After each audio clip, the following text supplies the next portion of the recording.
So you wanna go to war with me? You're talking like you think you're royalty.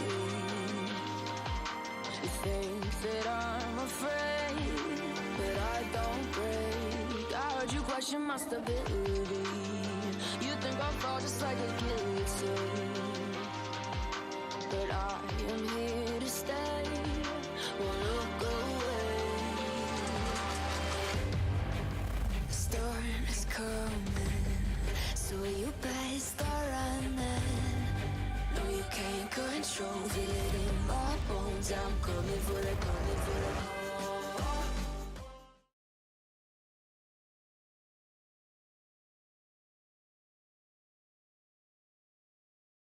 What's up, guys? Happy Monday evening. Welcome back. Welcome back, one and all. Anya, Savvy, Blazin, Danny, Doc Zeno, Scott, Daniel, GT in the house. The GOAT, what's going on? Karen, how you doing? Tell Davindo we said hello. American Trader, good evening. Headstock Harem, Pocus, Gia. How y'all doing today?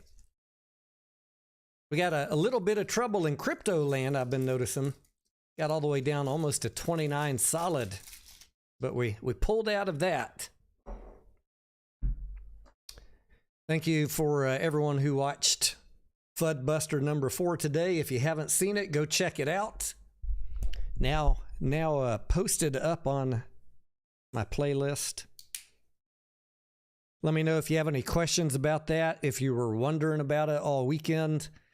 And about the, I don't know, I guess a couple people must have put videos out. I had a lot of questions this weekend about these mysterious preferred shares and Class B, which we haven't heard of those since 2021. I was like, where is all this nonsense coming from? These darn goofballs at it again. And they were, I guess.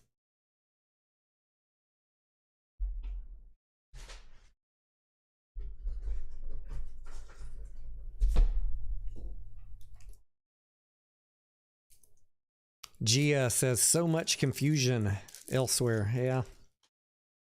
Comes with the job, I guess.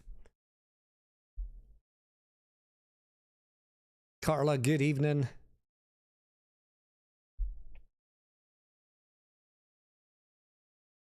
So we got another little bit of news today. I'm kind of curious your guys' thoughts. I didn't have a ton of time to look into it. Wow, that sure is bright. You guys may be more up to speed on this than me. I mean, I read the headline in one article. I haven't gone in and read the bill. But Republican Congressman Warren Davidson has introduced legislation to remove Gary Gensler from his role. What do y'all think about that? Who's had time to really dig into it and give it some deep thought? I mean, I know the reasons behind why Congressman Davidson is wanting to do it, but do you think it's the right thing? Davidson said Gensler needs to be removed to correct a long series of abuses, and suggesting that his role as chairman be replaced with an executive director that reports directly to the SEC board. And any former SEC chairs will not be eligible.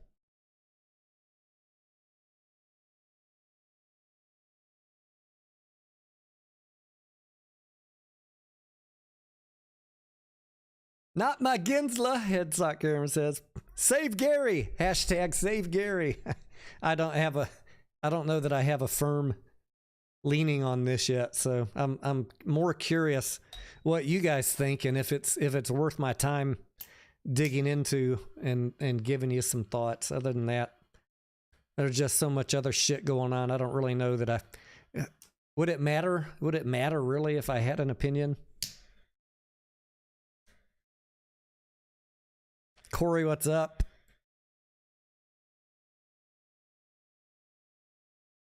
Silver Surfer, yeah. Who are the contributors to Davidson's campaign? What exactly is driving this?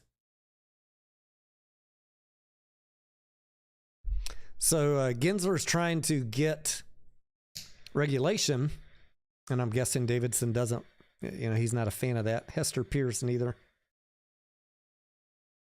I don't know what I think. I mean, I don't really want crypto world to be regulated, but then again, look how many people got ripped off because these crypto exchanges can't manage their business intelligently. Or the entire stock market's being shorted in the dark pools on crypto. Right, depending on what you believe.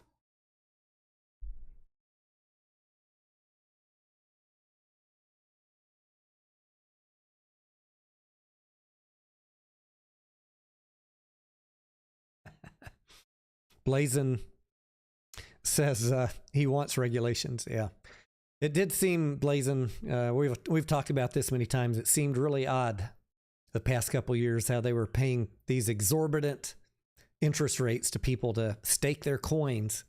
We need liquidity. Stake your coins here. We'll pay you 20. Well, I mean, it started out really high, 20, 30, 50, sometimes 100. Then as people started moving in, they dropped the interest rates, but they were still far higher than you could get from any bank. Where's that money coming from? It's coming from the guy right before you, and hopefully from the guy after you. I knew, I had a sick fear that was not going to work out well.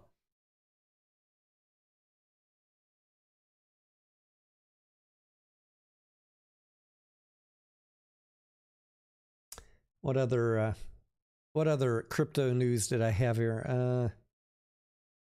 There was some Do Kwon transferred a bunch of money to his attorneys right before Terra collapsed. Well, of course he did, guys. Of course he did. You'd do the same thing. Tongue-in-cheek comment. Meanwhile, we got predictions that despite today's crashing prices in Ethereum and Bitcoin, Ethereum can hit 3,000 this month, and Bitcoin $100,000 this year, according to who? Who said this?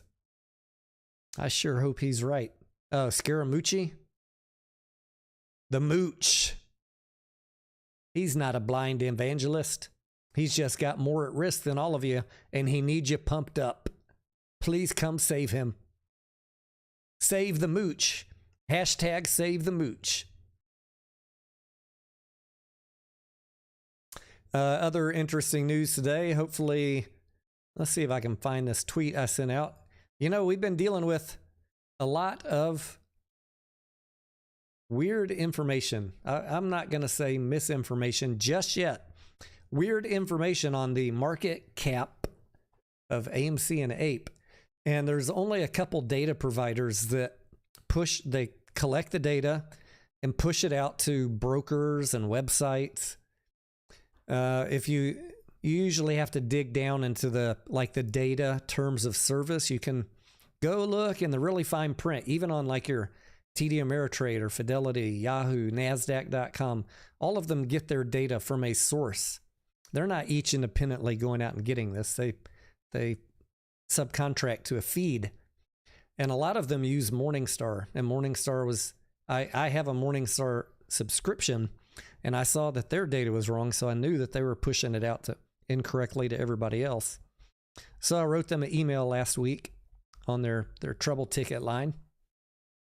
I said, hey, why you got 7 billion market cap on AMC and 7 billion market cap on Ape? This is kind of confusing. Doesn't seem right.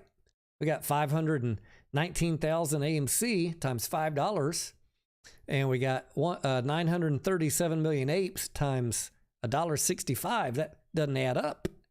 How are you getting 7 billion? And they wrote me back the next day, and they said, all right, we got your trouble ticket. Give us a day or two, and we'll get back to you. I did get an answer today. Surprise, surprise. Surprise, surprise. Here's what they're doing. At least we got an answer. I don't agree with it, and I sent another trouble ticket this afternoon. But now at least we can understand why the numbers are screwed up. They are taking the share count of AMC and the share count of Ape, and they're adding them together, 1.45 billion, and multiplying it times the price of AMC. So that gets you 7.4 billion. And then, oh, well, let's just port that over to Ape too. We'll call Ape 7.4 billion. I don't really understand the method behind the madness here. Clearly that's not correct, because 937 million times $1.65 plus 519 million times $5 is not 7 billion. It's way less. These guys, like I said on Twitter, these guys are smoking crack. Now, it says we've collected this data from AMC's latest filings. That's where I get my data from too. That they're doing the right thing. It's just how they calculate it out once they get the numbers on the share count that I don't agree with. What their methodology here makes 0 sense. Get the share count from the company, multiply it times the current price. You don't combine these two different securities. But if it helps you sleep any better at night, at least knowing we understand what they're doing, and I'm going to continue hammering on them. And I also tweeted Adam Aaron, and I'll send John Merriweather email too.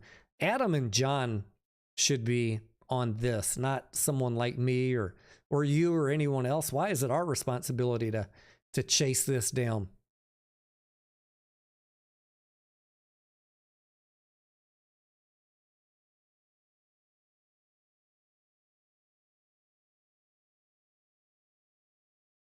Someone said, well, Tony, could it be that maybe they're already just considering that the lawsuit settlement went through and they're just adding them together because they know they're going to be together eventually? Well, I mean, okay, if we want to pull that thread, when they get added together, they're immediately going to be reverse split. So you should have, the share count should be reduced by a factor of 10, and the price should be multiplied by a factor of 10. And anyways, I don't know. I don't even know. It just doesn't make sense. I think they're just being stupid. And we've had Ape since August of last year, and this wasn't an issue till all of a sudden someone changed their policy a week or two ago.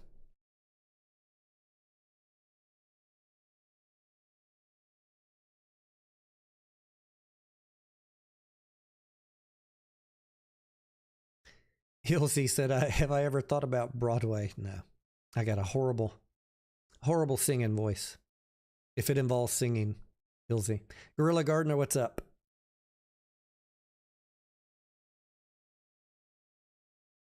Noisy Korak says, I'll take that if they want to arb my Ape shares, right? That's I was laughing about that. Maybe it was you, someone posted that on Twitter. Maybe that's what they're valuing Ape at right now. Hey, we'll all take that right now, right? If you're telling me I can sell my Ape for $5.12 tomorrow morning, I'm in. Otherwise, fix this bullshit.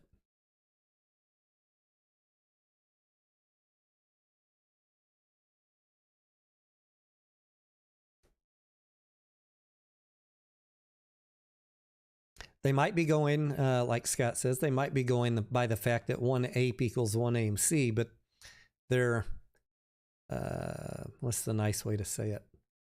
I'll just leave the adjective out. They're ignoring the fact that each security has a different price. And I just don't, that doesn't make sense. In any world, to me, that doesn't make sense.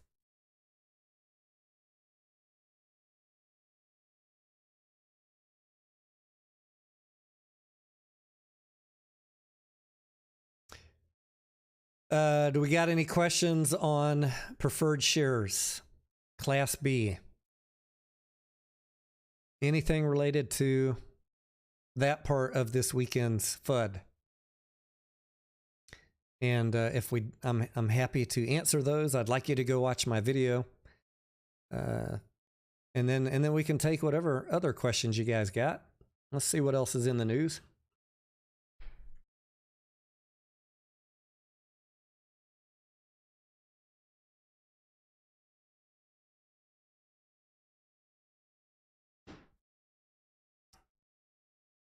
Nikki Haley getting some early support from wealthy donors. What do y'all think of Nikki Haley versus like Trump or DeSantis?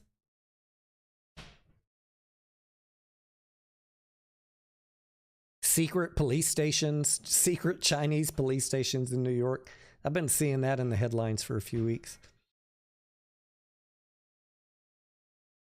Fetterman and McConnell are back. Feinstein, I guess she's not feeling good. She's staying home in California. I need to get up to speed on this Fox Dominion defamation trial. I have not been diving deep into it, but I saw that Chancery Daily was doing a lot of reporting on that. So maybe tonight when I have time, I'll go try and catch up on that.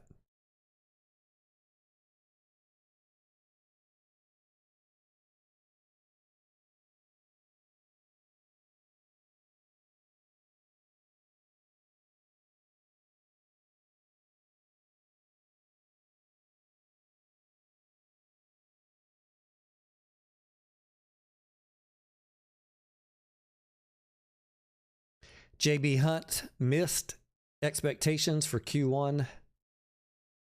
It's going down 2%. I saw Bed Bath & Beyond was up today, by the way. Didn't see any news on that. Probably some rumors. Probably some Reddit rumors. If I missed something on the news at BBBY, let me know.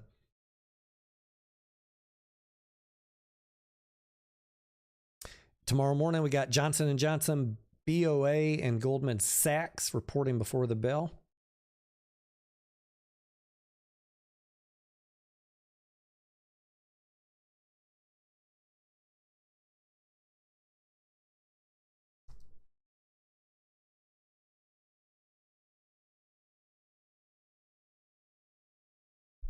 Brett, I need to check into that. I saw someone tweet about that, the SEC saying algo is a security. If you mean crypto, I have mixed thoughts about that. If we're talking an algo being security, that I don't know if I saw anything on.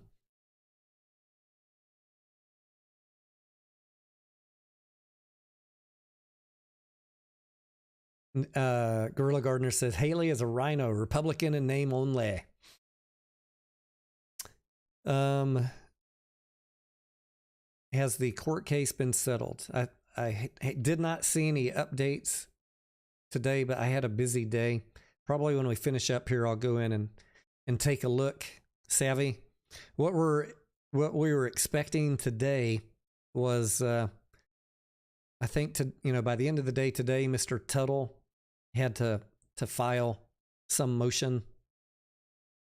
I could pull it up so I don't tell you the wrong thing, but I know Tuttle had a deadline today. I would guess that they're waiting for that to get resolved.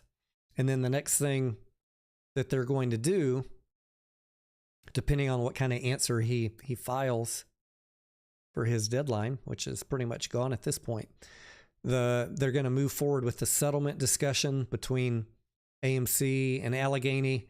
They'll set up a phone in with the judge, and there'll be a dial in, listen only line for us, the investors, to listen in on that discussion. That'd be kind of cool.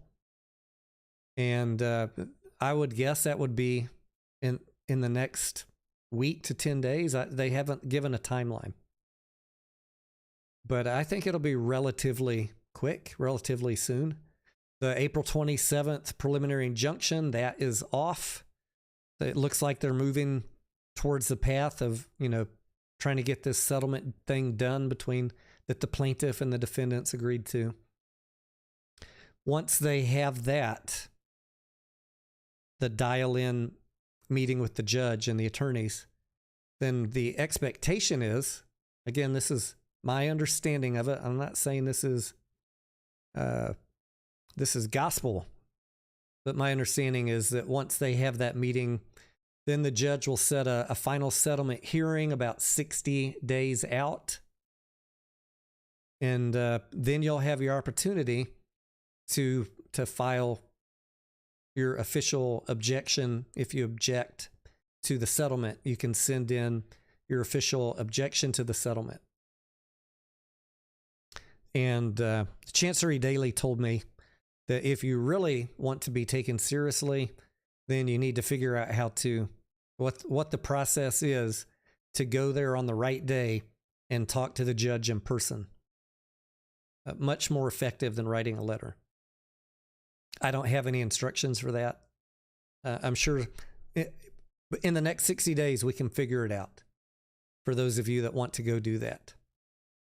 I'm not taking sides here. I just want to provide accurate information.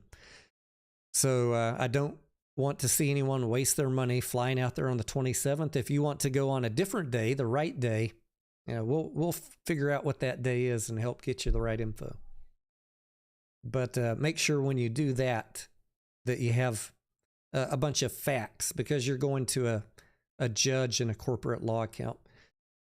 So we want to make sure that we bring fact-based information. Well, at least that would be my suggestion. Someone asked me earlier on a question today, why haven't we got a notification if it's a class action suit? Why haven't they got a notification? The class right now, guys, has not been certified by the judge just yet. So that is why you have not got any notifications yet.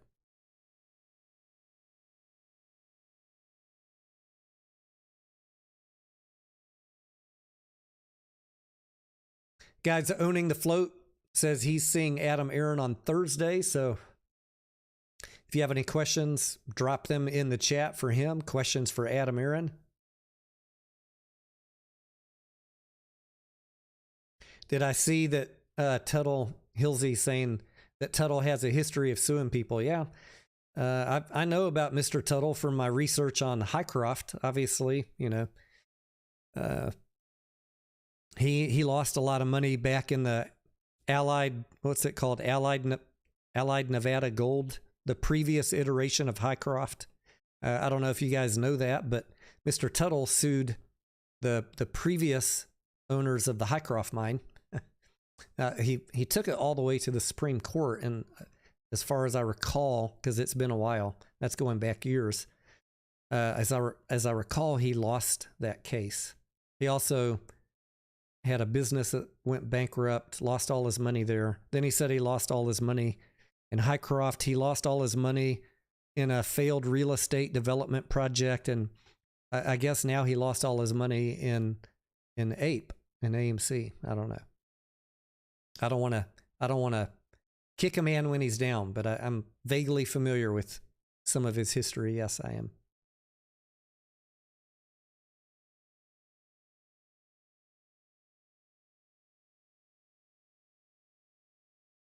We need a reverse Tuttle index, I think. If only we had known.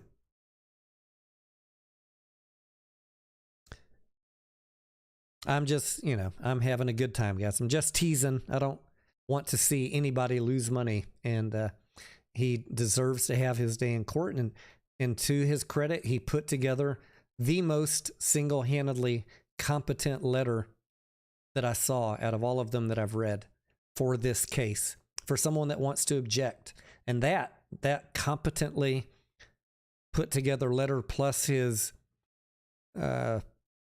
complaining, lodging complaints, reaching out since October of last year, is what got him the motion to intervene. He was on top of things. Like, he was not happy, and he made moves to make that known early. So kudos to him for that. Not that I necessarily agree with him, but he did everything the correct way. And I think that is why the judge at least gave him an opportunity to be heard.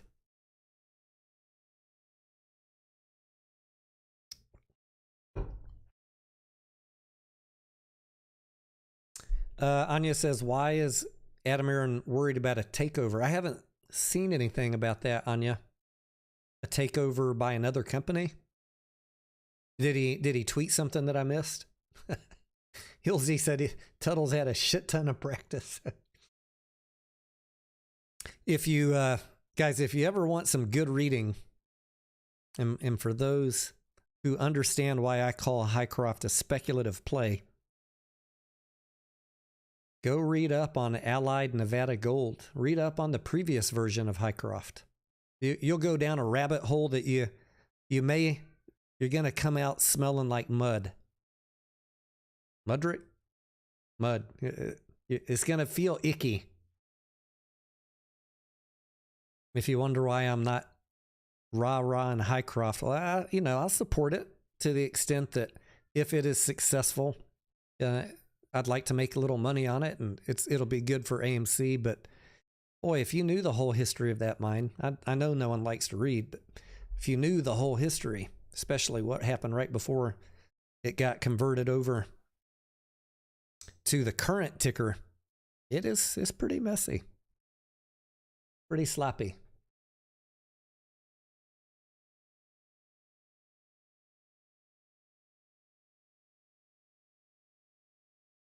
I don't talk about it much, Anya, because then people would, they'd really hate me. Oh, Tony's bringing up all the dirt of Allied Nevada Gold. He's just a bear. No, it was kind of irrelevant, but for me, it was relevant enough to know.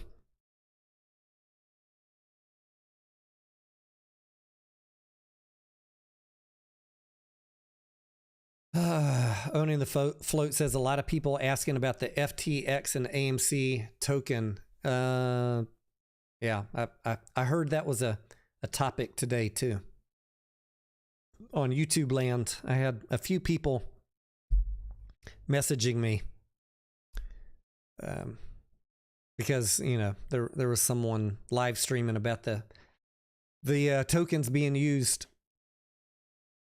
to short AMC and GameStop and the entire market. I say this, guys, like I've got to stay in my lane. If there are people that really want to dig into that and that they enjoy spending their day unearthing all of that, I say go for it. I'm not going to get in your way.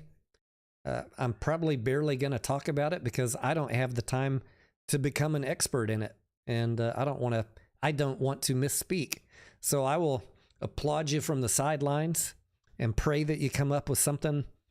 But every time I read or watch anything about this topic, the tokens and the stock market, although I definitely, just like you guys, can say, well, yeah, there's a chance. I haven't seen any compelling evidence. So that, for me to really get on board talking about this, you're going to need to bring me something tangible. So in general, I'm not going to have a lot of comments about tokens. I say it's a possibility, but I need to see some hard evidence.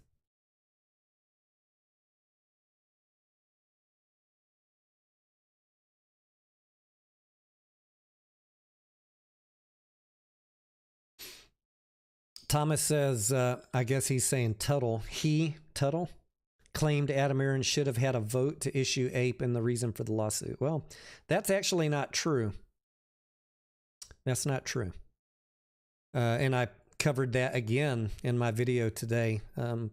AMC's preferred shares are called blank check preferred stock for a reason.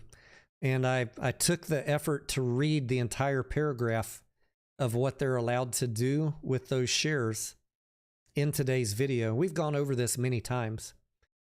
AMC with their blank check preferred stock, any company, guys, many companies have this. If this bothers you about AMC, boy, go down the rabbit hole of looking at the other companies you're holding and find out who has blank check preferred stock. But most people generally don't worry about it because they don't generally use it. But almost every company in Delaware that is incorporated in Delaware has got this same exact wording as AMC. The company has the ability, without shareholder approval, to issue X number of shares. Generally, X is 50 million because it's boilerplate.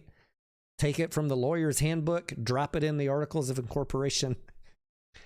The board can issue up to 50 million preferred shares without shareholder approval and assign whatever voting rights they want to them, whatever dividend rights they want. Literally, it's blank check. They could go tomorrow and create a preferred share that has 10 votes per share or 1,000 votes per share. I saw what the Mullen dude did. He created one share of his company that had like 30 million votes, some obscene number like that. It is obscene what companies can do when they want to influence something. And that's why I'm saying, since it was blank check, and I've seen many other companies implement the exact same type of thing AMC did. They didn't call it APE, but this is an explicit benefit of being incorporated in Delaware. There's nothing illegal about it, creating APE. What they did, I could in 30 minutes give you at least 3 other companies that have done this exact same thing, including having a vote to convert them back. So no, that is nonsense.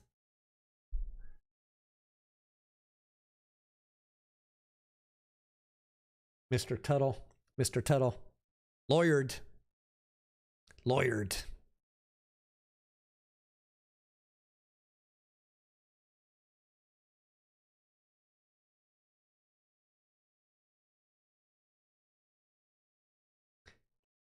Is this a rum dip cigar? No. It's a Dominican Republic Cohiba.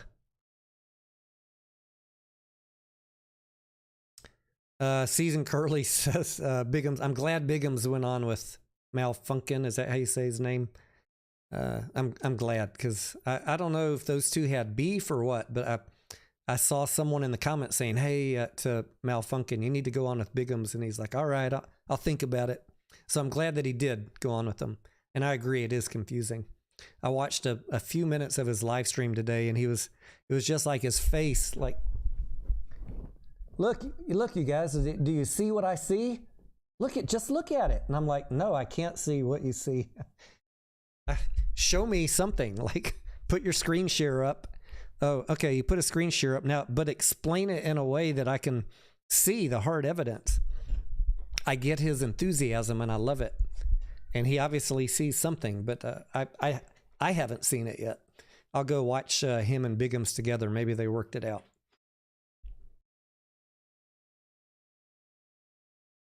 I would love to see some convincing evidence, and then we'll shout it from the rooftops.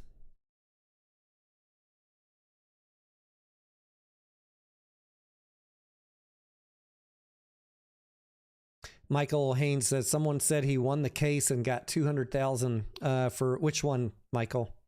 Which case? The Highcroft? Someone Google that for me. What I recall is he appealed it all the way to the Supreme Court. I might be fuzzy. There's so many lawsuits to keep up with in the corporate world. I might be fuzzy on how that ended up.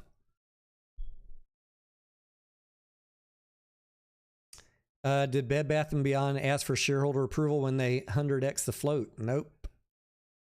No, see, this is the danger. Like, you always got to know these companies that you're dealing with. You got to know what they have sitting out there, potential for authorized shares. Like, do you know how many authorized shares Highcroft has, for example?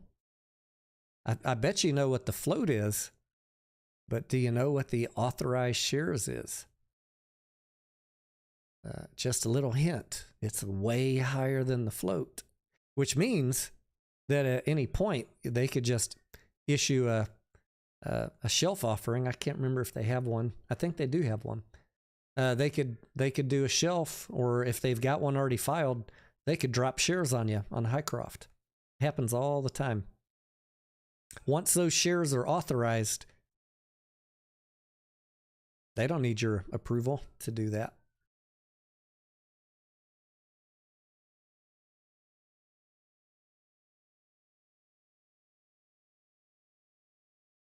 Thomas, yeah, I've seen a lot of people claim that the tokens were backed with real shares. So I agree. I've seen that claim. I maybe haven't seen the right white paper, Thomas, that from a company. I've even seen FTX said they were backed with real shares. I just don't believe FTX.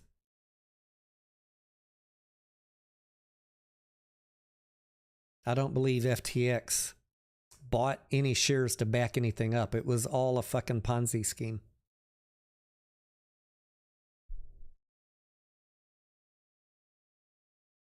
Blazing off topic. Thank you for giving us a off topic, Blazing. Have I looked into DraftKings?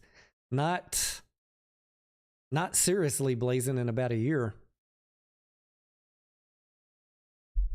What do you want, cat?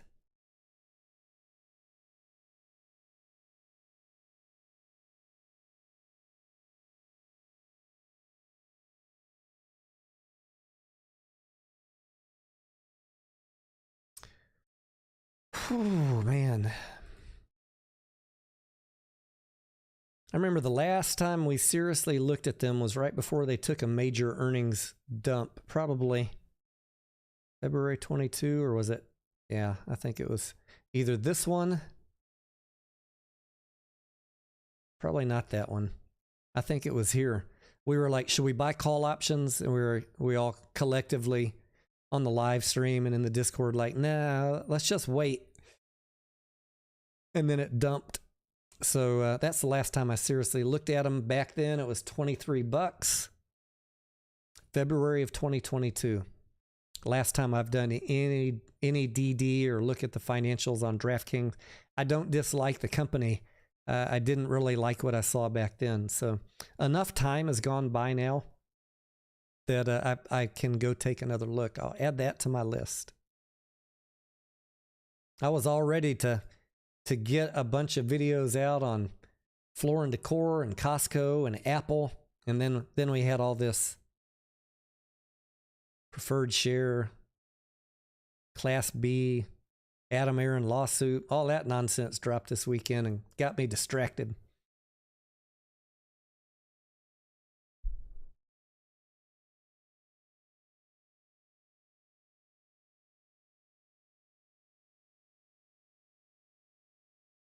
NVIDIA. Someone's asking about NVIDIA. I need to do a review of their financials too, to give you a firm answer, but let's just pull up the chart, right? I can't tell you, I can tell you on a momentum trade what I'd buy it, but for a value entry, I need to go look at Fresh Look, and they're on the list also. All these, I got weeks of material coming up for you guys. And I think, Blazin, do you own, or Steven, do y'all own NVIDIA still?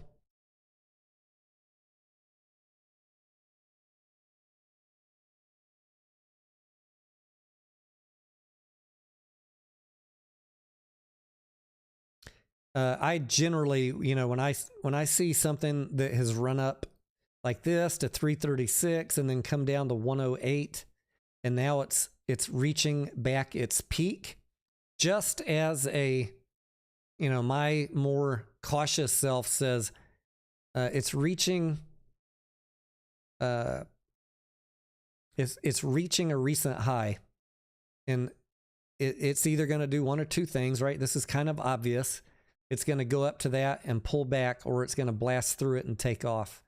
But the closer it gets to that, for me to feel comfortable saying, okay, I'll buy it at 265, 270, I need to have some assurance of the financials are justifying this run up. So I, right now in this moment, can't give you a solid answer. Because just looking at the chart, I would not like to buy this. It's not cheap enough. But I could easily be swayed if I go in and look at the financials and see that profits and earnings are improving, and that it was several quarters ago run down for a specific reason, and they have fixed that reason. I hope that makes sense. Blazin says he just sold 75% of his position. That would be, if I had bought it at 108, I would be selling into this run up. Same thing.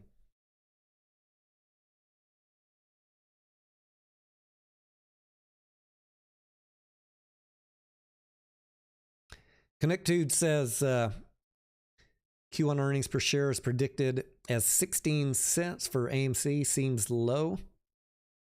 I got something ready to show you guys if you'd like. On earnings and financials, we're going to dig into that in just a second because there was a lot of debate and questions this weekend.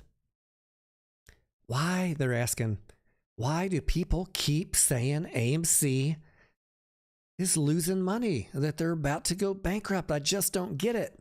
Adam Aaron just told us we had the best day of concessions ever. So I prepped something up for you guys. We'll talk about it in just a second. Arcom says, Tony, if the dividend 2x the float is offered and can be sold at will, are we talking about Ape? Why would there ever be a run after reverse split when AMC would have 3 times the float and shorts 90% less? So let me just see if I can meander my way through that and answer you. In my worldview, Arcom, yeah, I'm not as worried about the reverse split as the dilution that I believe is coming after that. So whether, like we've been saying here for months, whether it is Ape that they're diluting with or AMC, they are all dilution of your voting power and their dilution of the income statement. They all go, that they have equal dilution. So it never made sense to me, this argument that like sell Ape, buy AMC, you'll avoid dilution. No, it's all dilution because Ape we knew was going to be converted into AMC. So it's all dilution. I made the mistake of underestimating people's willingness to hold Ape. And I neglected to think about the institutions not needing Ape for their index funds. That was my mistake. But we made up for it. It dropped, and I probably should have sold it at 7, 8, 9, 10. But it dropped, and we made up for it, buying it at $1 and lower. So, you make a mistake, you learn from it, you don't let that happen again. And we had an out here. We had a chance to buy Ape really cheap. Knowing that Ape was a dilution instrument, and any company that issues a dilution instrument, when the reverse split and conversion happens, I think it's reasonable to expect that if they do a dilution announcement, it could come down. Now, I've had some very good arguments with people that I respect that say, Tony, the market already knows that there's going to be dilution because they made no secret about it, that they need to raise money. What if it's baked in? Then if it's already if the expectation of dilution is baked in now, and I'm being cautious, expecting that it might go down, then I'm in a really good mental position. If I'm expecting that it's going to go down and it doesn't because it's baked in, that's a bonus for me. If I'm expecting that there's going to be dilution for AMC after reverse split and dilution, and it does go down, well, I'm also not disappointed because I'm expecting that now. And I've been holding my cash as long as nothing else crazy happens, holding cash to buy even more. I mean, if they want to run it down to from $30 to $5, that's like me buying AMC at $5 right now. I'd probably consider that. 50 cents. That'd be, if they run it from 30 to 5, that'd be like buying it for 50 cents right now.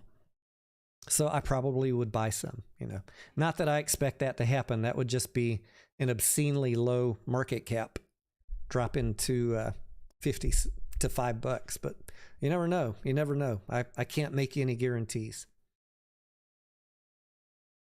I'll just reiterate the Reader's Digest version. I'm not ignoring the risk of potential dilution after the reverse split and the conversion. That's why I have said be prudent in your risk taking right now. There's a lot of people in my Discord that are on their own volition buying AMC and APE and doing different things every day. I've been very consistently saying I'm not doing jack shit because I don't like the lawsuit risk whipping around. And I got a good, healthy risk position on this company. I don't need to add to it if the cautious part of me thinks that there's a chance it could go down if they announce a new dilution. Hopefully that makes sense.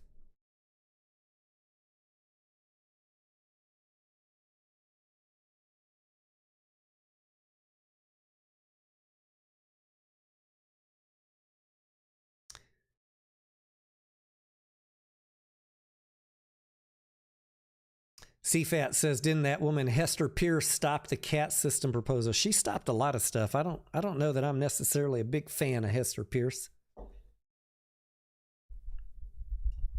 All right, so let's look at, the other unknowns, guys, with all of this lawsuit, the dilution, the reverse split and the conversion. Like, how do you factor in a timeline on this? What if the time that they announce that the reverse split and the conversion go through is right when we're coming off of a fucking record-breaking Q2? Like, how do I factor that in? People could be really excited. There's a small possibility that we could have, if enough of these movies do good, I'm going to say it's an outside remote possibility, but it's in the realm of possibilities that our Q2, we could have very close to break even or maybe a penny profit. Who knows? I'm not predicting that. I'm just saying, if we have multiple movies like Mario in April, May, June, this could be a really good quarter. So, and by the way, I booked 3 movies for the next 7 days. So I'm doing my part.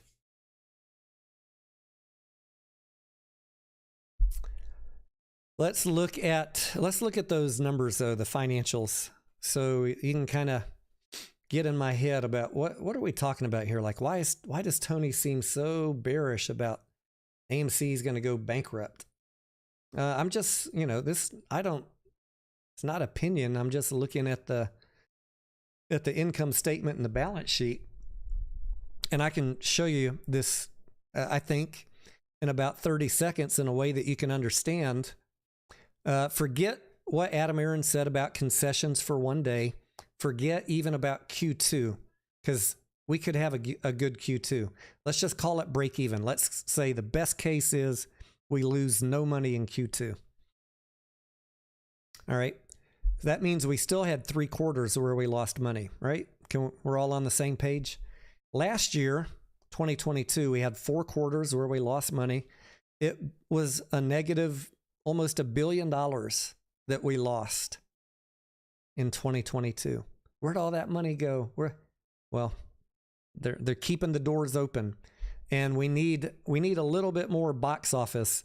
The next 1/3 of box office that we get in 2024, that's where the profit is.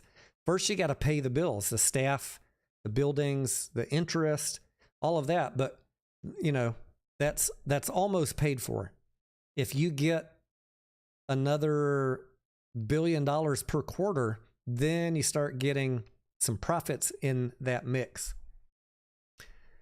So we lost almost $1 billion in 2022. All right. Everybody kind of knows this, but I think many are just willfully ignoring it.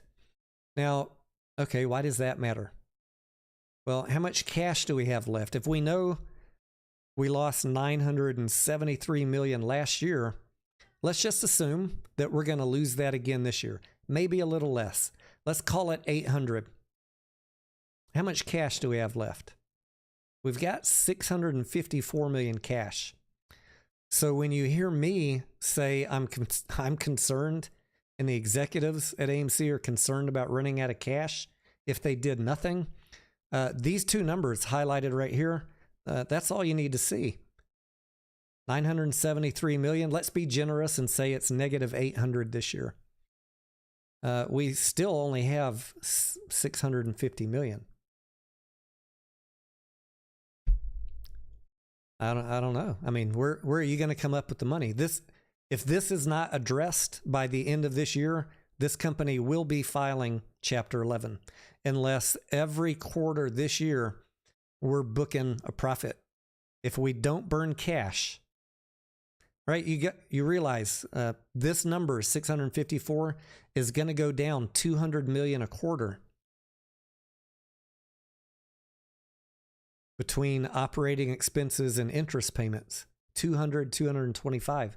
In my head, that's 3 quarters. We got 3 quarters of losing money at the rate we've been losing it, and we're toast. So if you wonder why I'm understanding of the company's desire to raise money, not because I care about Adam Aron. It's not because I'm cheerleading anybody. I don't want the company to go bankrupt, and it's very obvious to me that it will if they can't raise money.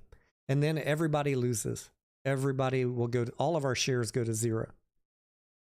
So it's like the lesser of two evils. Do nothing, we're going to zero. All of us are going to zero. Do something might leave you with a little sour taste in your mouth, but you got a chance. You got a chance for any other good news or for profitability in 2024 or 2025. That's really the play. That's the play at this point.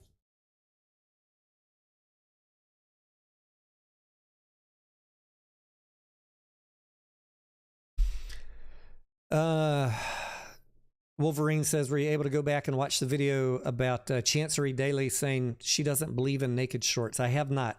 I guess that was you or someone was asking me that in the comments.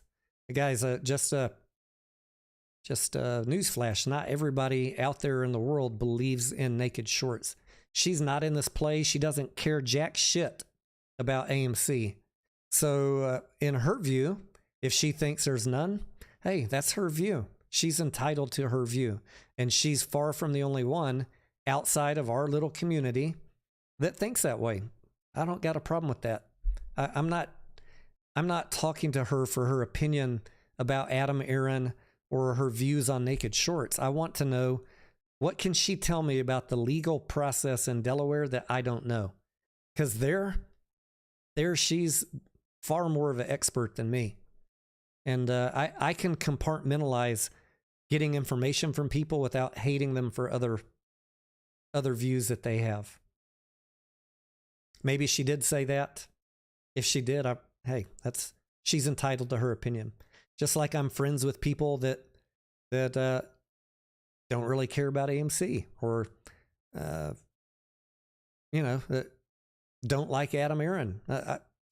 I don't dislike Adam Aron. I explained this to several people today. I don't hate him, but I'm going to reiterate what I've said here very consistently for a long time as it pertains to any CEO. Never trust a CEO. Just like I was calling out all these naked short CEOs. Every CEO, guys, has one mission. And I want you to hear this again and again till if it doesn't make sense to you now, one day in the future when I'm gone, when I'm dead and buried, you're going to be like, damn it, Tony was right. The CEOs have one mission, and that's the only thing they're focused on. If you're a profitable, successful company, your mission is grow profits. If you're a troubled, failing, money-losing company like AMC, like Genius, like Finger, like Created, GTII, the list goes on and on, Hellbiz, even GME to a certain extent, except for this last quarter. If you're a financially troubled company, you want to increase profits, but even more faster, you want to fix the balance sheet or you're going to be toast. And they're not always in control. All of these companies that are losing money, they're not always in control or have the ability to raise profits tomorrow or even this year A lot of them just have limitations on how fast they can generate profits. Maybe their product pipeline, still spinning up or whatever. Maybe they're waiting on Hollywood to give the movie. So in the meantime, if they're saddled with debt, mission for a good company, increase profits. Mission for a troubled company, fix the balance sheet. That means if you're running low on cash, go find some fucking cash. You could do an equity raise or you could sell debt. Well, AMC's about tapped out on debt.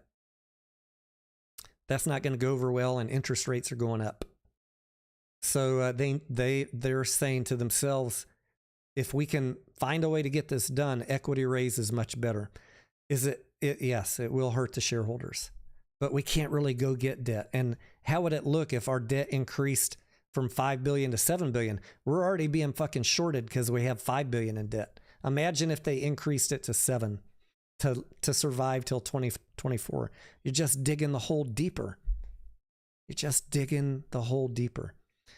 So a CEO of a financially troubled company, his mission is work on improving profits, but first fix that balance sheet, reduce debt if you can, and bring in more cash onto the balance sheet right here at the top line. You want that number high enough to survive another year. And they all do it, guys. This is not just AMC. They all do the same thing. So I don't trust any of them, but I know what they're going to do, and I understand why they're going to do it. It's our job to read these financial statements, understand that landscape, understand the balance between the income statement and the balance sheet, how those interplay. So then you can decide to get in a play or not, or to stay in a play or not, because the story is never different. All of the stories play out the exact same way. And it really doesn't matter if you like the CEO or not. At some point, their hand is going to be forced to take these actions. And you're not going to win. You're not going to not let them raise cash. If the management is dumb, like Bed Bath & Beyond, they will just go straight into bankruptcy. The Bed Bath & Beyond is starting way too late with all these convertible shares. They're probably toast unless they have some news out there, that we don't know about. Maybe they will. But look at what Mullen did to get his reverse split and his share increase. He sold himself, the CEO, one share that gave him voting control pretty much over the entire damn proxy vote. And he's not the only one I've seen do stuff like that. And I look, if we lose the lawsuit, I am pretty convinced AMC's not just going to give up. They will take those 50 million preferred shares, or 40 million, however many they got left, and they will sell something to someone with some conversion rights later. They'll figure it out. I think just we have little chance to win in stopping them to raise cash, because every company at their heart wants to survive, and most of them will fight tooth and nail to survive. There are very few of them that want to go bankrupt. At some point, many of them get so trapped that they get into this death spiral financing where they take on convertible debt, and it just becomes a bad situation. But we're not there. We're not there.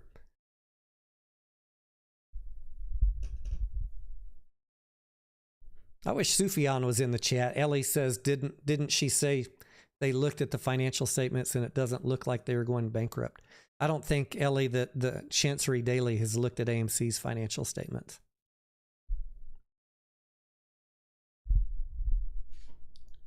Now, what could change all that story I just said? I'm making my analysis based on, pretty much this year we had $7 billion in domestic box office. Last year, I'm expecting this year to be $9 billion. So it will be a little better than what we're looking at here. I expect it to be better than that very dire case that I gave you. I think realistically, we got 3 quarters. We got till the end of this year before we run out of cash, because it's going to be a better year. We got retail popcorn. And I don't know how to factor that in because they haven't provided any numbers on it yet. And for those asking, late April, it will be in all the Walmarts, the ready to eat and the microwave popcorn, according to information AMC told us a month ago. So I don't think we'll be out of cash in 90 days. I'm not worried about the lawsuit or the 60-day waiting period, whatever you want to call it. I think we're okay to the end of the year, but the closer our cash gets drawn down to zero, the more emboldened the shorts are going to be. Everybody thinks, oh, if we just avoid the reverse split, the shorts will get out of the play. I feel like if they know we have no access to cash, you're going to see even, look at Bed Bath & Beyond. They had 58% short interest. We could easily get there for AMC if they know we're running out of cash. I can't tell you a bullish scenario where running out of cash is going to help us in this play. I think these people that are pushing that idea, in my opinion, are very naive, and most of them have not, they couldn't read a financial statement or explain it to you if it literally meant saving their life and the life of their family. And if they can do it in a professional adult way, they can make a compelling argument how we get out of this without going bankrupt and without raising cash. I'm happy to have them come on and do their pitch.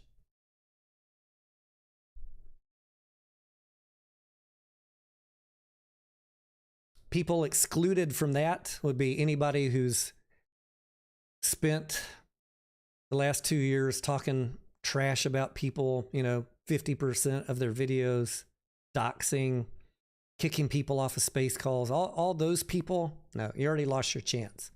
But any other new rational person that wants to come do it, it's open forum.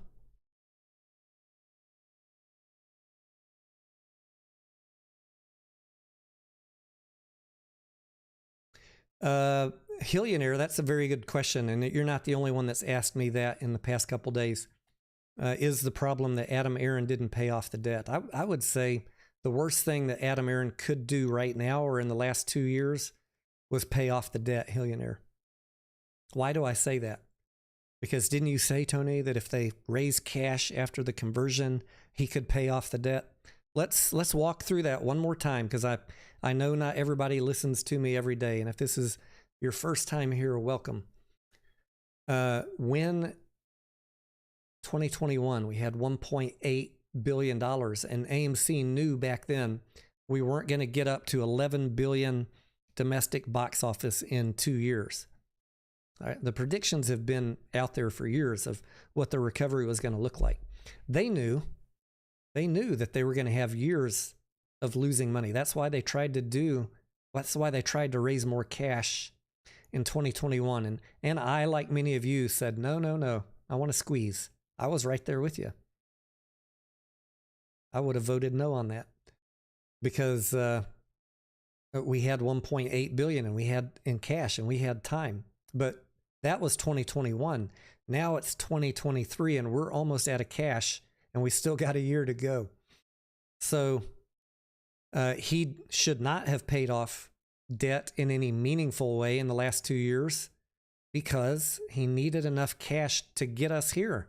Imagine if he had paid off $1 billion in debt and then lost $225 million a quarter for 4 quarters, we would have been talking bankruptcy a year ago, my friend. Or same thing we're talking about now, increasing the share count. So paying off the debt when you know you got a couple years of losses coming, he should not have paid off the debt. And my general thoughts after the reverse split and conversion, when they raise cash, when they do the next round of dilution, if I were in the executive suite, and I don't know what they're going to do, I'm just spitballing here with you, I would like to have this number right here on the balance sheet, say about $2 billion again. If he could raise enough cash and just stack cash, $2 billion, leave it just like that, Adam. Don't pay off any debt. Don't go hire Nicole Kidman. Don't go buy any uranium mines or anything crazy. Just leave the cash there. Let us coast into a profitable quarter, however long it takes. $2 billion buys us 2 more years of not worrying. But if he pays off again, I mean, if he raised $2 billion in May and paid off $1 billion in debt, what did that get us? It didn't get us much. We just cut our runway in half. Now we got 4 quarters again. And we dropped our interest payment by $40 million a quarter. The interest payment is only about $380 million a year, $80 million a quarter. It's not the interest payment that's killing us. It is, they literally see that we're losing money, we're not making a profit, we're burning cash, and we have $5 billion in debt. So we need to tackle the ones we can tackle. Let's tackle the one of, we've got a good balance sheet. We got enough cash to have enough runway to make it to profitability. When we get to profitability, we can start talking about paying off debt. Or if Adam Aaron were to say, be lucky enough to raise $3 billion in cash, I don't know what they're going to raise. Depends on what happens in the market. I would say, you know, if you could stack $2 billion on the balance sheet and use the rest to pay down some debt, I might be okay with that. I might be okay with that, but I'd like to see $2 billion cash not touched on the balance sheet. Let it cover the burn till you get profitable.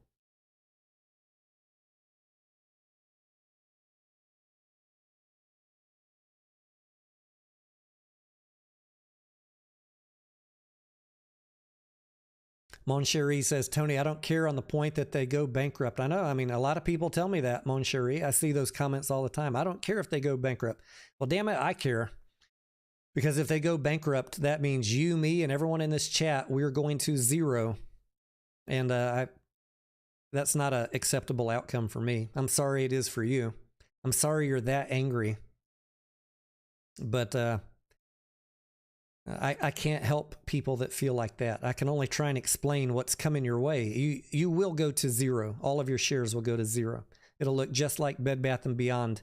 In about 2 weeks, it'll drop from $5 to 15 cents. And think how you're going to feel then. Think about how millions of other people are going to feel. You know how many companies I've watched go bankrupt that go through this exact scenario? A lot. It's very predictable what's going to happen if we don't get cash.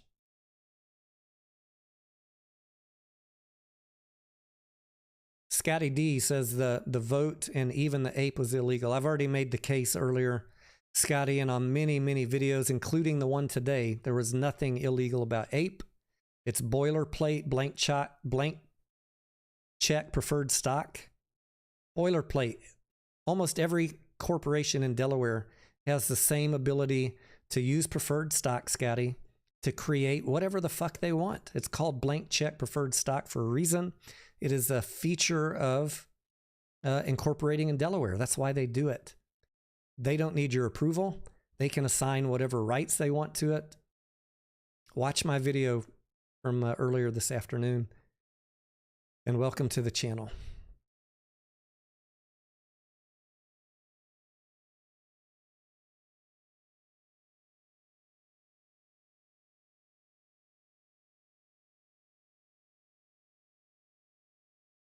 Ellie says, didn't Adam Aaron postpone paying the debt off a couple of years ago?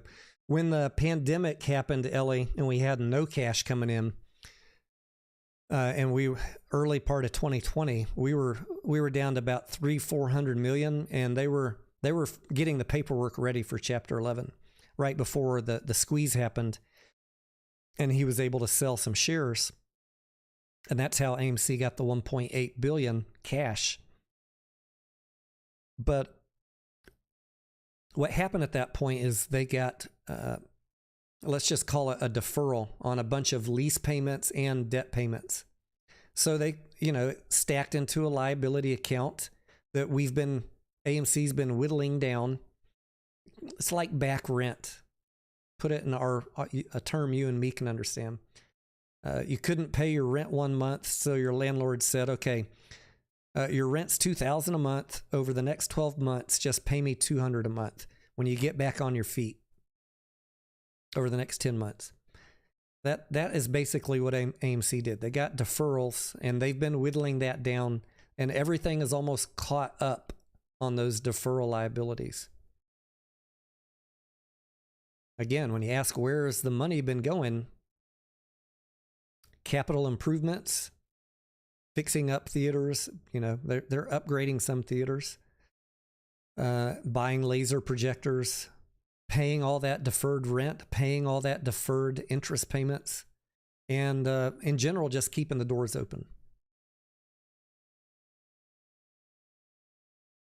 Doc Zeno says,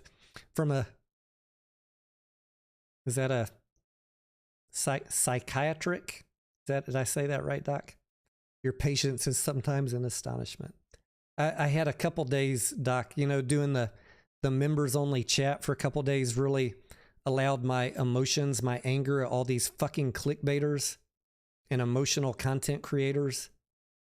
It allowed my emotions to settle down where I could come in and answer anybody's question tonight.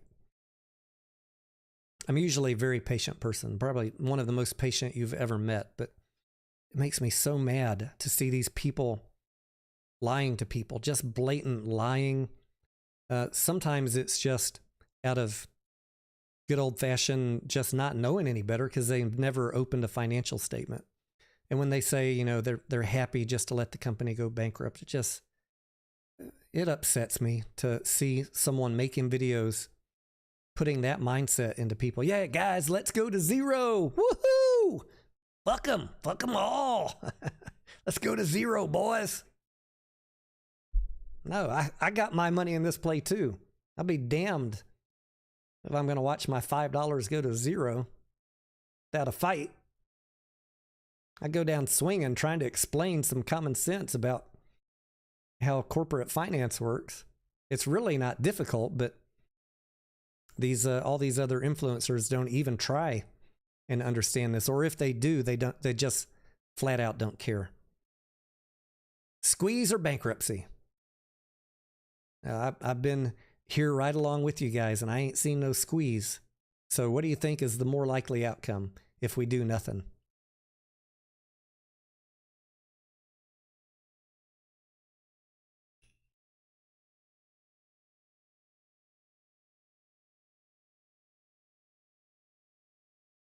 Moncherie says, what if the judge will do a share recount? A lot of people ask me that, Moncherie.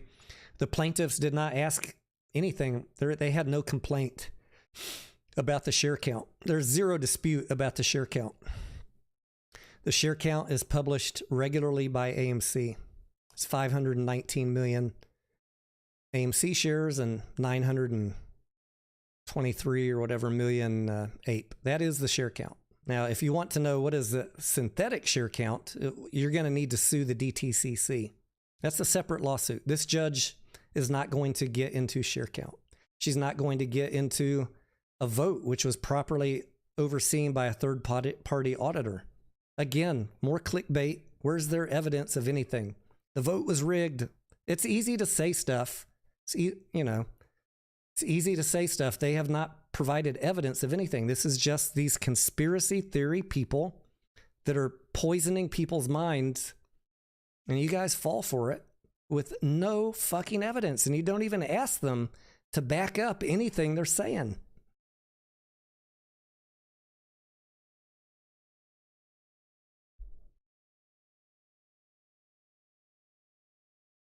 It's all about clicks. I mean, these people are laughing to the bank. They can literally say anything. Nobody questions them. And you guys just run back. Run back. What do they say next? What can they say to make me more mad?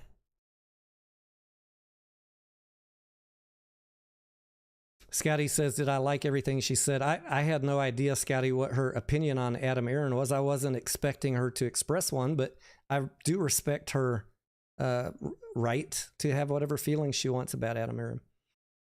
I know many people that I talk to on a regular basis that don't like him. So that's cool. I know many people that don't like Trump. I like Trump. That's cool. We can all be friends. We can have different opinions. Just be respectful about it. That's all I ask. Let's have adult conversations.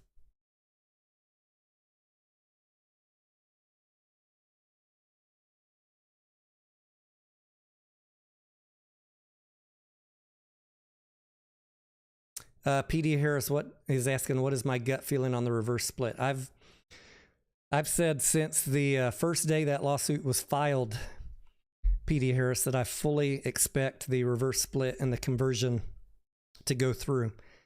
I was not expecting a settlement so quickly, but it's not uncommon for there to be settlements. No one wants to waste a bunch of money on attorney's fees and dragging stuff out. And it's really in no shareholder. The plaintiff is smart enough to know it's not in their best interest to drag this out and let the company have zero ability to raise cash. If you asked Allegheny and their lawyers that, they would tell you that. They know.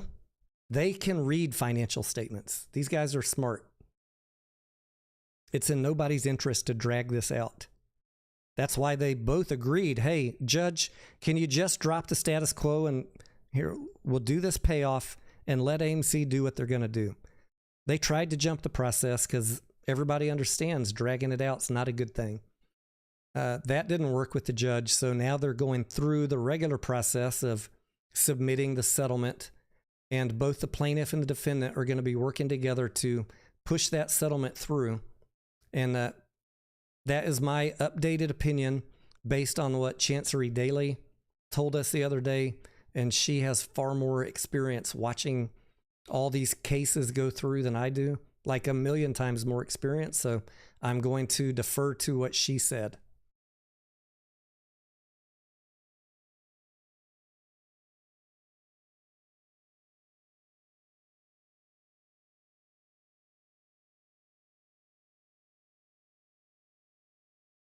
Oh, Ellie is talking about the July debt.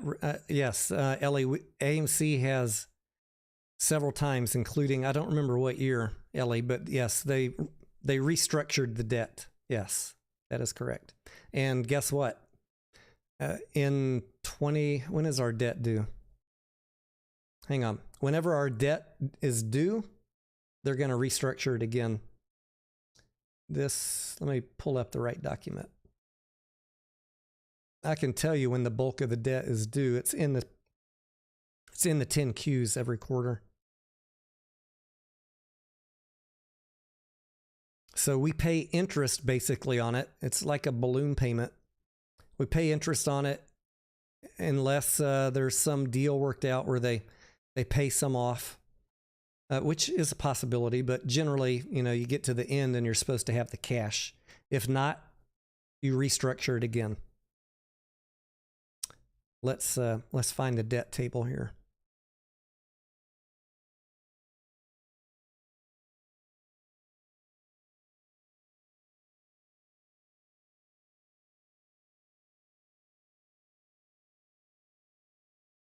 Here we go.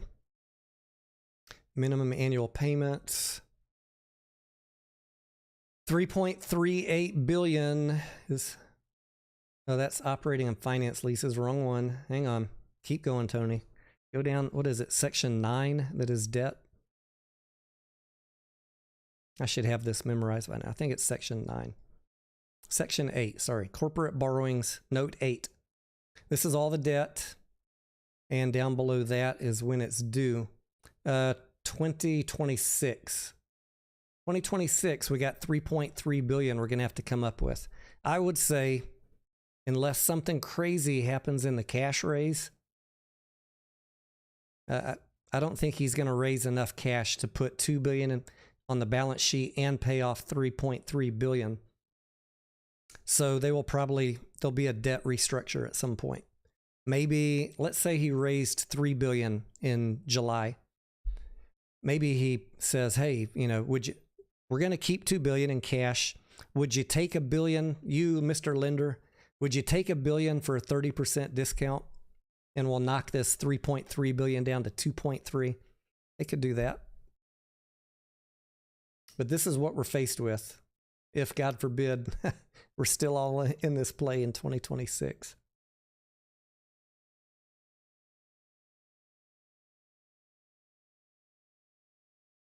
Arcom says, are the short sellers happy with the reverse split, neutral, or would they be harmed as there are less shares in circulation? Yeah, I hear that's a good question. I hear a lot of people say, you know, the shorts are going to be happy because they, instead of 130 million shares, they only got to pay back 13 million. Well, I mean, that is true. The number of shares they owe is going to drop by 10, just like ours. But in terms of dollars of what they owe, just like our account balance is not going to change, what they owe is not going to change because of reverse split. Nothing changes. Reverse split is a math equation that is exactly the same. Nothing changes. So we got to get out of this. I lost 90% of my shares.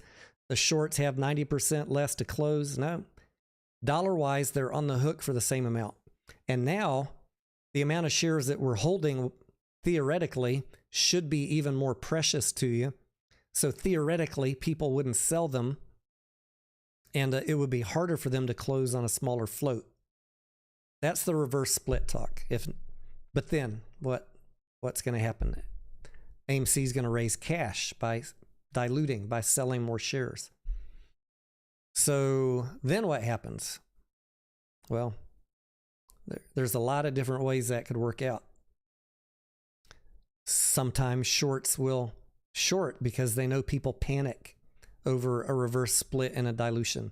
And there's a fresh batch of shares out there for them. Let's say Vanguard buys 10 million shares and loans them out. That's a fresh batch of shares. They didn't have to work. The shorts didn't have to work to get them. So they could short. They could. And when the dilution happens, I just want you to be prepared also. Like if he doubles the float and the short interest is 25%, you're going to see the percentage number drop. It'll drop automatically because the float, the denominator increased. That just happened to Bed Bath & Beyond overnight. They went to bed seeing 58% short interest. They woke up after the company updated the dilution numbers. They woke up the next morning, it said 15%. That wasn't shorts covering. That was just the percentage number, the way that's calculated. The denominator changed. So I can't give you a black and white answer about what the shorts are going to do. What I've noticed in Bed Bath & Beyond is after the dilution, they've still been piling on. So the short interest has still been going up on Bed Bath & Beyond. It didn't slow them. A reverse split didn't slow down the shorts one bit. They are still piling on. But every play is different, and it depends on how our earnings go and what the market's like. I can't tell you. My crystal ball's not that good, and I don't even know what month all of this is going to happen.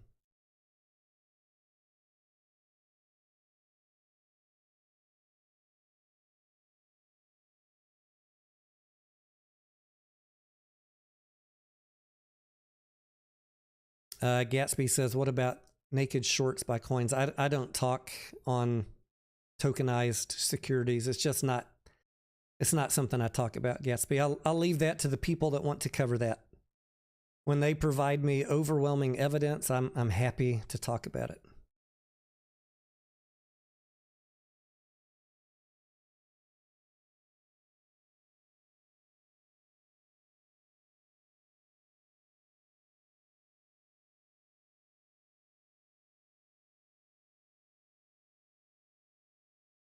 Not Money Advice says after the debate chat we'll vote for the winner. What are you going to explain to me?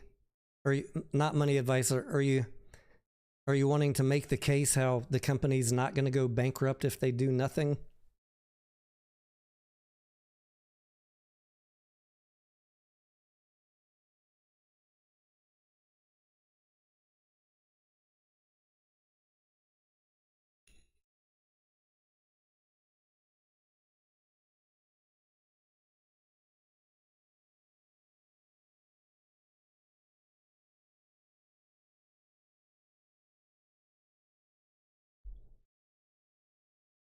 latest court news, David. I didn't hear any today, but I've had a very busy day, so I need to check in on Chancery Daily and see if she posted any updates.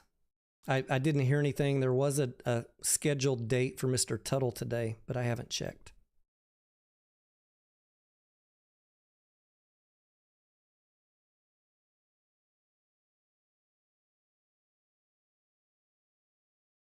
Not money advice. If you want to, send me a DM on Twitter and we can chat.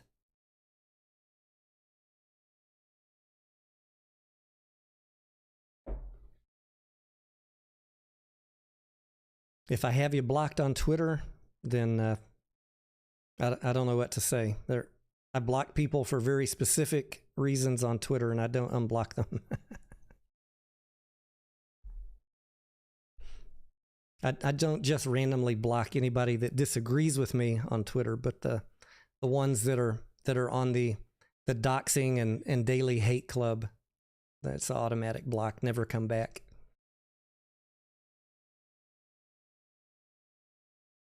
Not Money Advice says you were referring to the clickbaiter saying that AMC fixed the vote. Oh, you wanted to invite them on live and debate with proof. Yeah, I'd love to see that. It's a epidemic of people spewing bullshit with zero proof, and they get thousands of views. And so why would they stop spewing bullshit? There's a lot of people that eat that conspiracy shit up. I know they all hate me. All their viewers hate me. I don't really care. It's an easy block for me. They're never going to be a dedicated viewer of this channel. Easy block. I love it when they comment block, block, block, block, block. I've been so busy blocking the past 3 days. I want a viewership that actually wants to learn how markets work, learn how to read financial statements, make smart investments. And if you're getting in a speculative play, like a squeeze play, learn how to size your risk and not buy at the top. Or if you bought at the top, for God's sake, sell as soon as if you bought in late and it turns, get the fuck out. Same thing we do on any play, every week.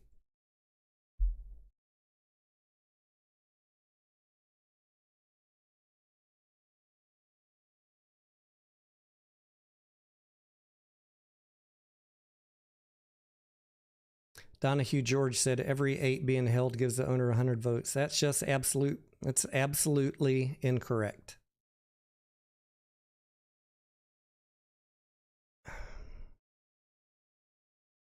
Lord, help us, please. In the name of baby Jesus, please save these people. The real devils, Lord, are the ones that spew clickbait and laugh all the way to the bank because nobody calls them on it. Nobody reads financial statements, Lord. They're easily manipulated. Please help silence these people and save the innocent retail investors. In your name we pray. We are praying to baby Jesus. He is my favorite. I just like the baby Jesus in the cradle. Pass me a Mountain Dew, honey.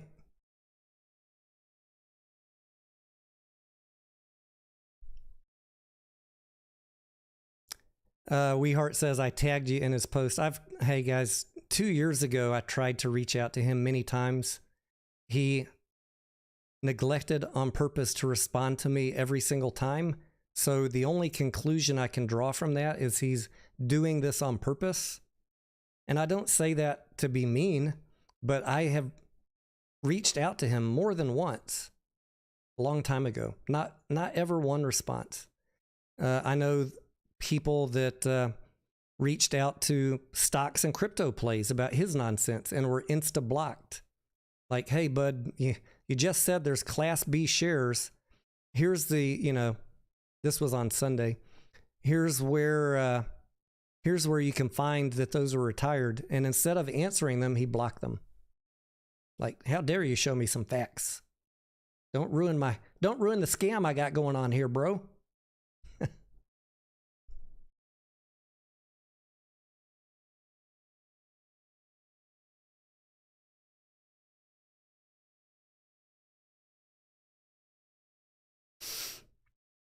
How about inviting the attorneys suing FTX to ask them if, yes, I would love to.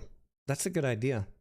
I am hoping that in the whole process of figuring out this FTX bankruptcy, that we get some insight into what was going on with those tokens that they were allegedly selling and backing up with shares. I think it was all a scam. I think they were selling vaporware. Doc Zeno, I should take the prayer of salvation from clickbait and conspiracy and make that into a short. I'll do that in the morning, Doc. I like that idea.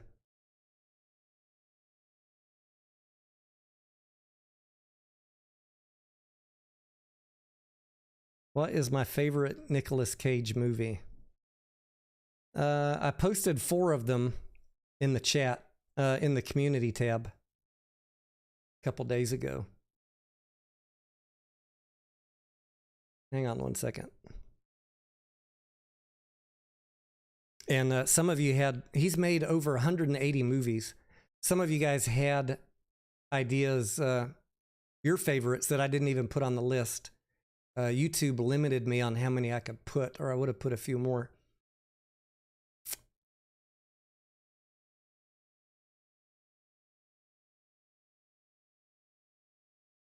I put on the vote, if you're on a phone or a PC, the 5 that I put there: Raising Arizona, Con Air, Face Off, National Treasure, and Leaving Las Vegas. And by far the winner was Con Air, which I really liked that movie. Raising Arizona, I don't know how many people remember that movie. It's been a long time since I've seen it, but Face Off, it had some good special effects. National Treasure was a great mind bender, and that one came in second place. But out of the 5 that I have on here, probably National Treasure. A lot of people said, why is Gone in 60 Seconds not on the list? And The Rock also was popular. So I need to go rewatch Gone in 60 Seconds. I don't even remember what it's about.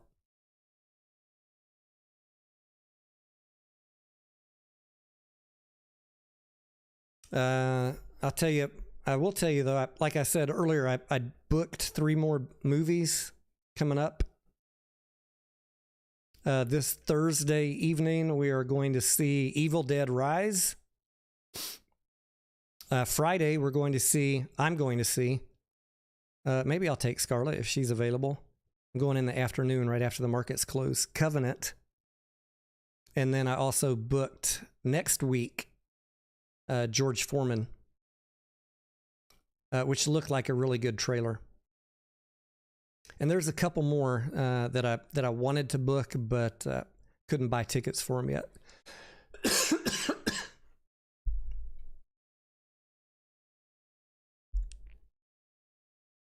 Was he in Peggy Sue Got Married? I don't recall. As I was looking through the list of 180 to put on my vote on the community tab, I couldn't even recognize half the movies. Hey, George. What's up, amigo? George says, thank you for being respectful to my comments. George, I always do my best. Thank you for being respectful. Anyone that disagrees with me, I'm happy to leave the comments up and even answer them. It's the ones that just come in and put some snide comment. You're a dick. You're a shill. I should start saving these and do a mean tweets segment so you guys could see all the stuff I get and who it's from. And then we just have a drink and curse them back. It is like nonstop. It's almost a full-time job to block people on this channel. The most hated AMC YouTuber, because I don't coddle the conspiracy theorists with their lack of evidence. I ain't got time for that.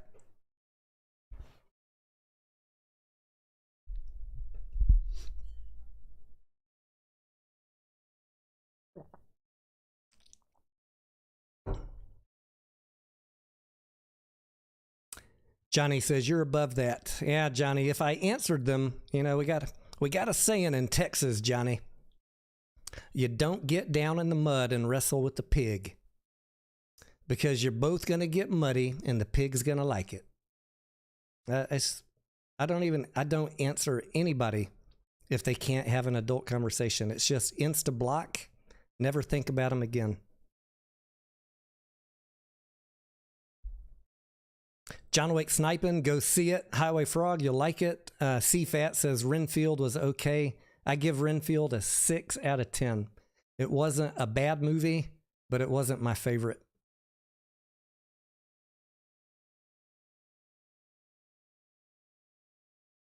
Have I seen Nefarious yet? I have not, because that does not ring a bell.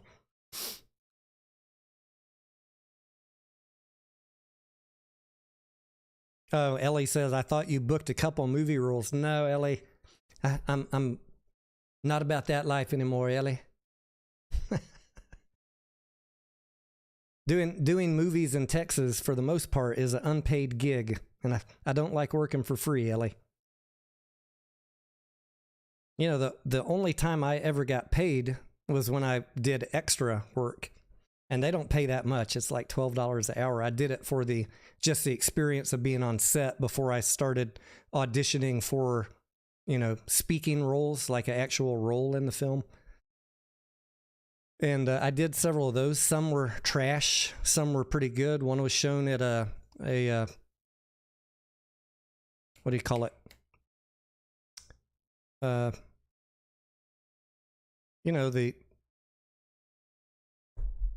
independent film awards, you know, where they bring a bunch of films and people from all over the country come and watch them.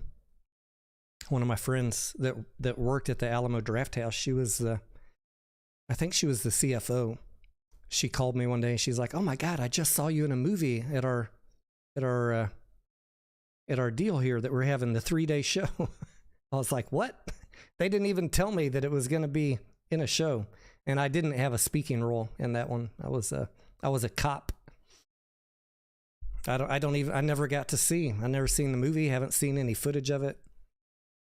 And my speaking roles, like I said, some were crap, and there's one movie that I thought was really good. Anyways, I stopped doing that. Would I do it again? Yeah, I'd do it again if I had time and I got paid. I don't have time.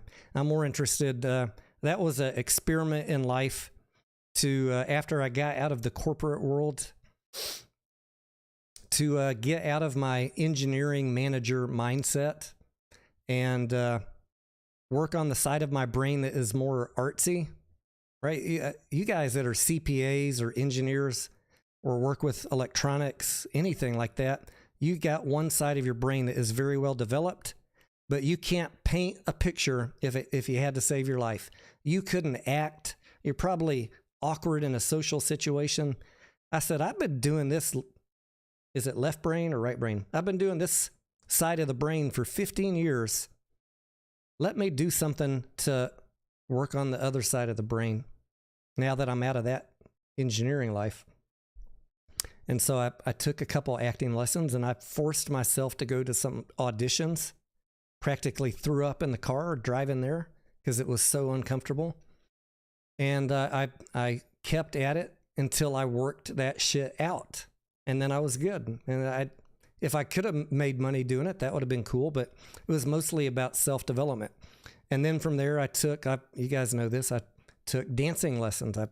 I enjoy country western music, but I would never be the guy to go out on the dance floor by himself with a girl, because I would just feel awkward. Now I can do that without any fears, because I put in the work to develop that confidence and that skill set, that artsy side. And I encourage all of you to do that. Explore things that make you uncomfortable in your personal growth, your personal awareness. If you're an artist, go learn something about finance, right? It's not always easy. It's uncomfortable, but it makes you a more well-rounded person. Dark Latin says you would have been a lot cheaper than Nicole Kidman.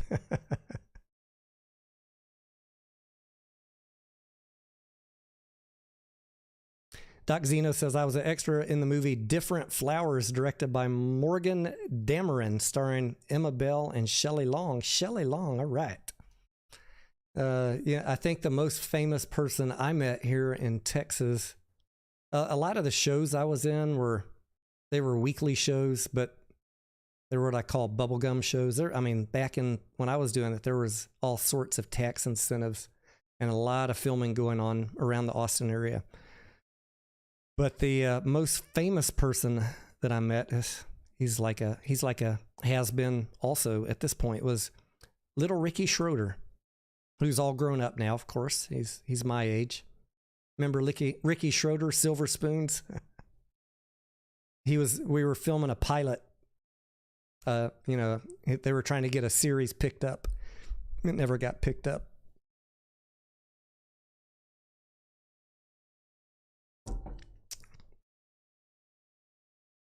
Trying to think. That's probably it. I did a few commercials, never seen them.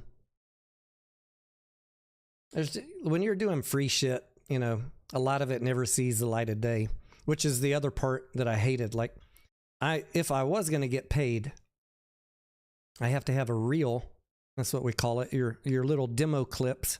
I couldn't even, these people, the beginners, the beginning directors, editors, they're so unorganized. Half the time they don't finish the project, and you never get any clips that you can use on your reel. I was like, I'm donating all my time, and I got one good movie out of it, one good 3-minute movie.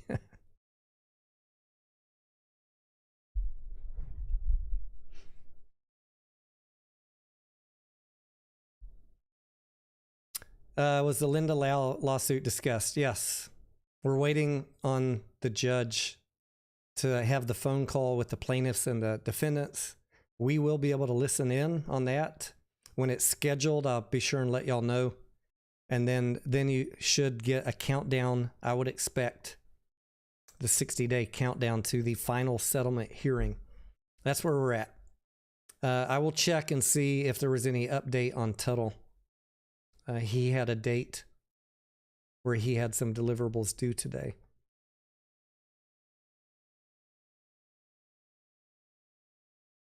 Do I have any thoughts about the Gensler hearing tomorrow? I'm going to read up on, I just saw the headlines today. Is the hearing tomorrow different than the bill that the congressman is pushing to fire Mr. Gensler and eliminate his position?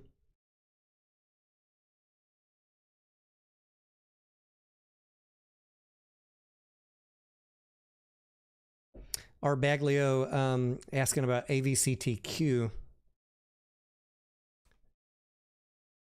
Another unfortunate bankruptcy of AVCT. Oops. It's at 17 cents. The high was 146. I haven't looked at AVCTQ since this FOMO run up back in December of 2021.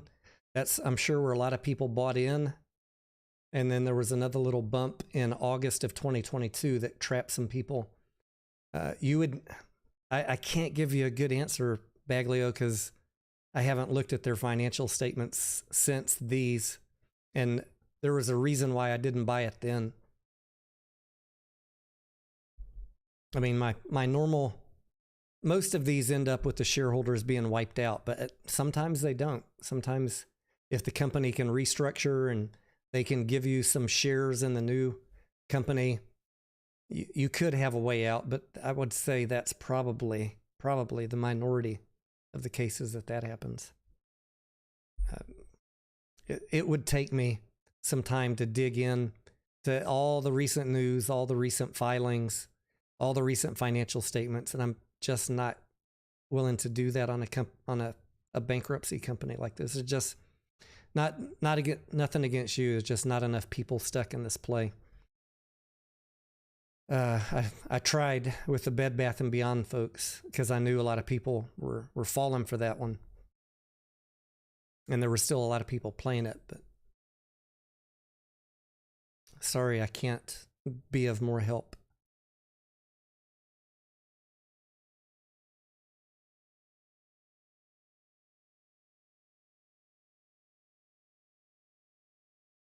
Was Adam Aaron's text messages shown? Adam Aaron's text messages from the Wanda Lau lawsuit, which was filed, I think, in either late 2018 or early 2019, and just recently settled at the end of 2022. Okay, that was a long case. AMC did an internal investigation. They had a SLC. It's like an internal investigation committee comprised of 2 independent people, which is, by the way, how Philip Lauder ended up coming onto the AMC board. He was hired as an independent investigator of Adam Aaron, along with another gentleman. They took 18 months at least to investigate everything. And then Ms. Lau said, there's still some other things that you need to look into. So they had to spend more time. And then she said, they tried to get the case dismissed. They said, yeah, he did some bad things, but ultimately we think that it was not that bad, and we just want the case dismissed. And she said, no, I don't want it dismissed. I want to do discovery, and I want to press forward on this case. So that took another year. The texts that you're asking about and that people are talking about this weekend were evidence in that case from 2018 to 2022. It would be very difficult for anybody to get your hands on the text.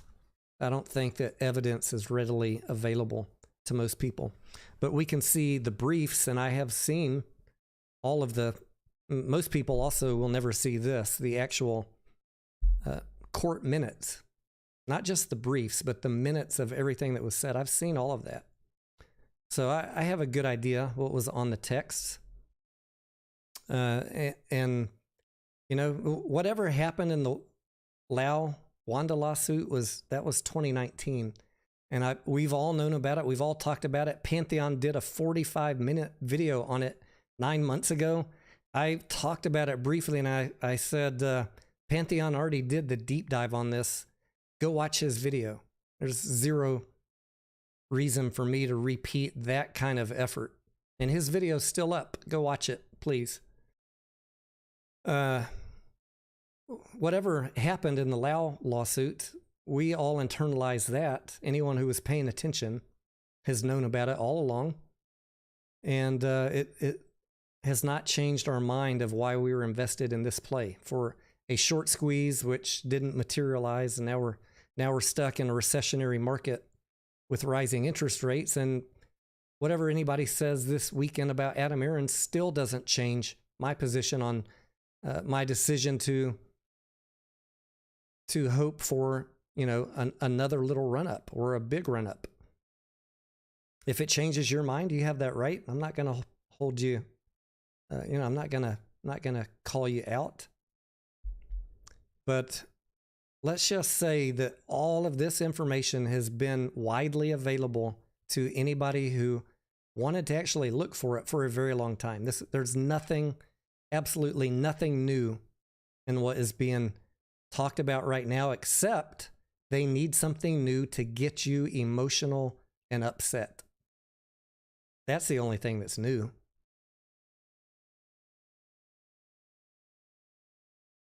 And they have very small audiences. I mean, I don't think it's going to affect anything. People ramping up the emotions this weekend. It gets them a lot of clicks, but at the end of the day, I don't think it's going to change anything in this play.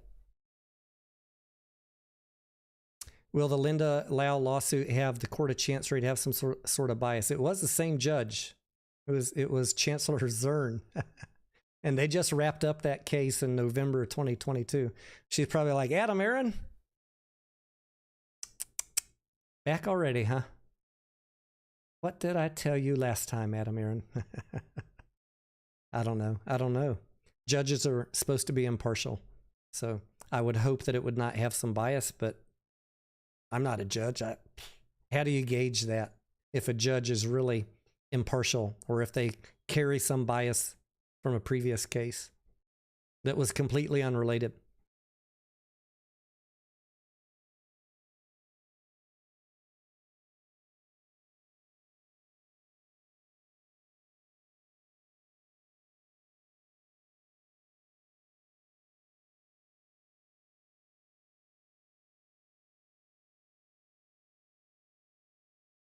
Yes, the 27th is definitely off. We have a court document that says it is adjourned.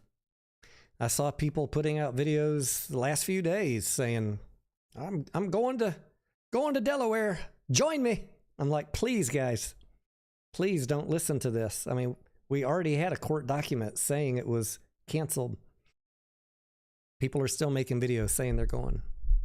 I would hate for you guys to buy airplane tickets and fly up there on the 27th because you're listening to some clickbaiter that, again, doesn't read. I heard this. Do your own DD. I will always show you the DD. Like, if you're watching someone where all they do is look at the camera and never show you anything, you're probably being hoodwinked. Probably being hoodwinked. For views, for emotions, to fund their habits, etc. Why was the 27th canceled? Because the plaintiffs and the defendants have agreed on a settlement. And they are now following the proper process to get that settlement heard and scheduled.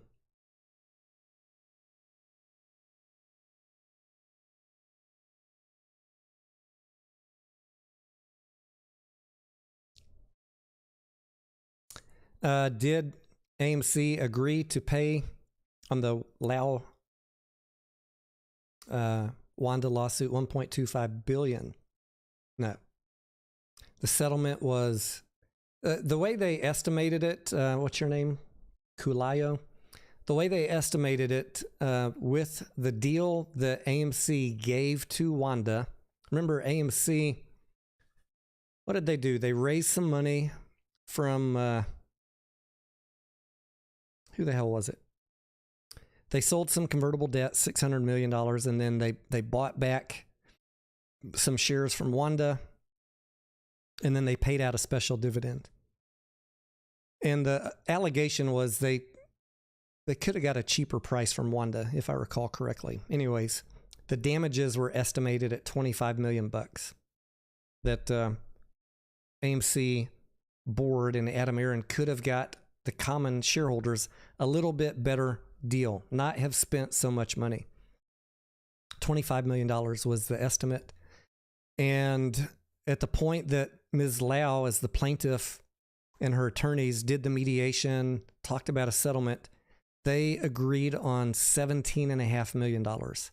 And Ms. Lau said, you know, I really want to fight this, but faced with a year of fighting in court and who knows how much on attorney's fees and uncertain outcome, I'll take $17.5 million as long as the shareholders are compensated. So $17.5 million was paid by Wanda. I think they paid $1.5 million or so, and the rest was paid by AMC's executive insurance company. And all that money went to AMC. And by extension, to us, even though it's not a direct payment to us, it was payment onto the balance sheet.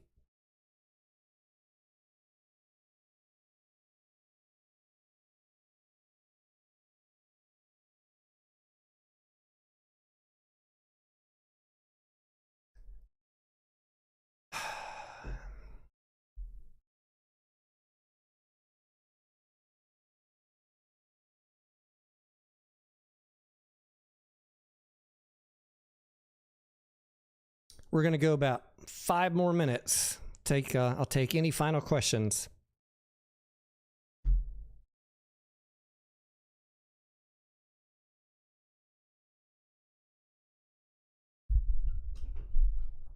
Who else is going to see Evil Dead Rise this week or this weekend. Let me know if you bought tickets.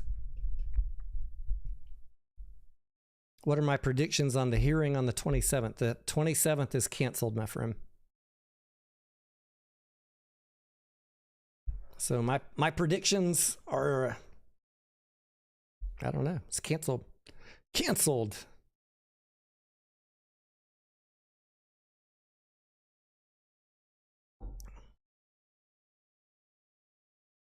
Did AMC object to the Tuttle letter? I don't know. I didn't read anything about what happened today. I will review all of that. I had a very busy day today. I'll review the court documents, if whatever was posted today, if anything, and also check with the post from Chancery Daily. Gather what information I can, and if I have an update for you, I'll post it in the morning. It'll be a quick one, like should be. If there's an update, it'll be very quick, a couple minutes. Urban Ape, what's up? I'm sorry you missed it. It's always available for replay for free, though. Doc Zeno got a THC gummy martini. That sounds good tonight, Doc Zeno. I was up last night till 3:30 in the morning. I would like to, I'd like to be in bed by midnight. It sucks, if you're up till 3:30 and then you can't really wake up and participate in any pre-market shit. If I can be asleep by midnight, I can maybe be awake by 5.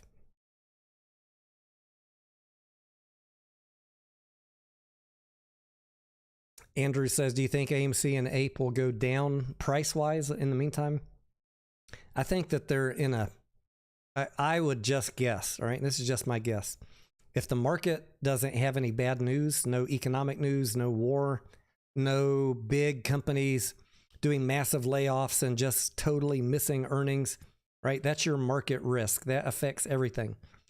If there's no market risk that affects the market, then I think we will mostly just trade flat until we get the next update on the lawsuit. This is going to be a good quarter. I don't think people want to get too upside down on this, but they know that. They know that this is a good quarter. We have Q1 coming out, the earnings in May. We didn't talk about, someone asked earlier, why would it possibly be 16 cents for Q1? Let's go back and look. We had, let me pull up my spreadsheet. I've got all this in a nice handy dandy spreadsheet for you.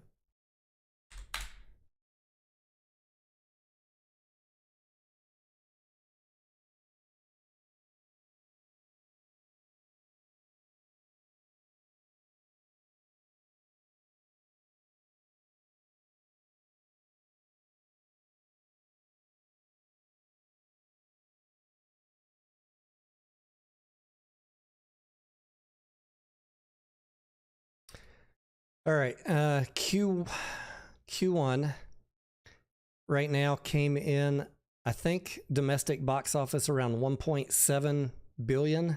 That's his top number right here. Well, it's green on my screen. Doesn't really look green on my view that I'm showing you guys, but the last time we had a number close to that was Q4. Domestic box office was 1.774. I'm going to just double check that, make sure I'm not incorrect.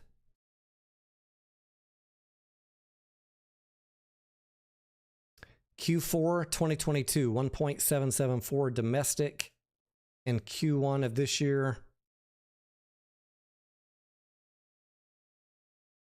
not Q2, Tony. Q1 was 1.7, so about the same. And our earnings per share right here in this column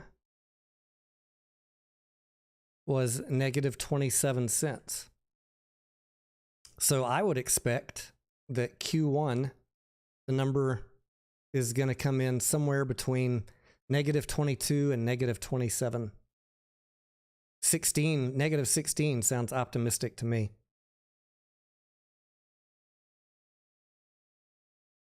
What do we need? If you haven't paid attention, this is my model for predicting what do we need to get to positive. How do we not have a negative number down here? We input one number in this box, domestic box office. Let's say $2,725,000,000. It will calculate all of the revenues, food and beverage, operating costs based on my model, looking back at other quarters. That would get us 0.1 cent, 1 penny in the green. This is not a for sure thing, but this is probably the closest you're going to get to an estimate of when are we going to break even, Tony? When are we going to have a profitable quarter? I want you to keep an eye on this Box Office Mojo for a quarter that says 2.7 billion, and we got a shot. We got a shot then of having a profitable quarter. Things that I'm not factoring in, impairment of assets, any goodwill adjustments, any effects from Highcroft. Like I'm just saying those are even, right? If Highcroft tanked, for example, that would negatively affect my model, because things like that, I'm just saying we're going to assume those aren't moving around a lot. The other things like admissions, food and beverage, operating costs, those are very easy to calculate with these assumptions I made over here on the right from previous quarters. And these assumptions right here.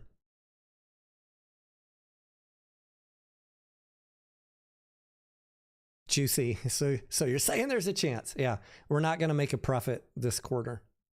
But in Q1, the one that's coming up in May, it's not going to be awful, but you're not going to see, it's going to be negative in the 20s, I would expect.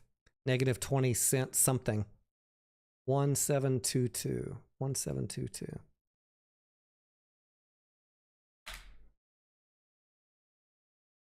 My model says right here, negative 22 cents.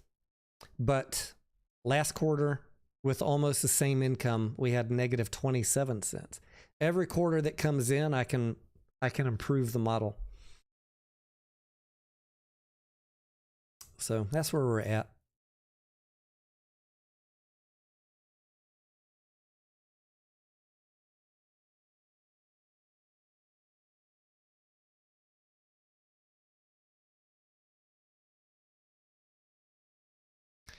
Clark says people hate on you because they are jealous. Well, I mean, maybe, Clark. I don't know. I don't really care.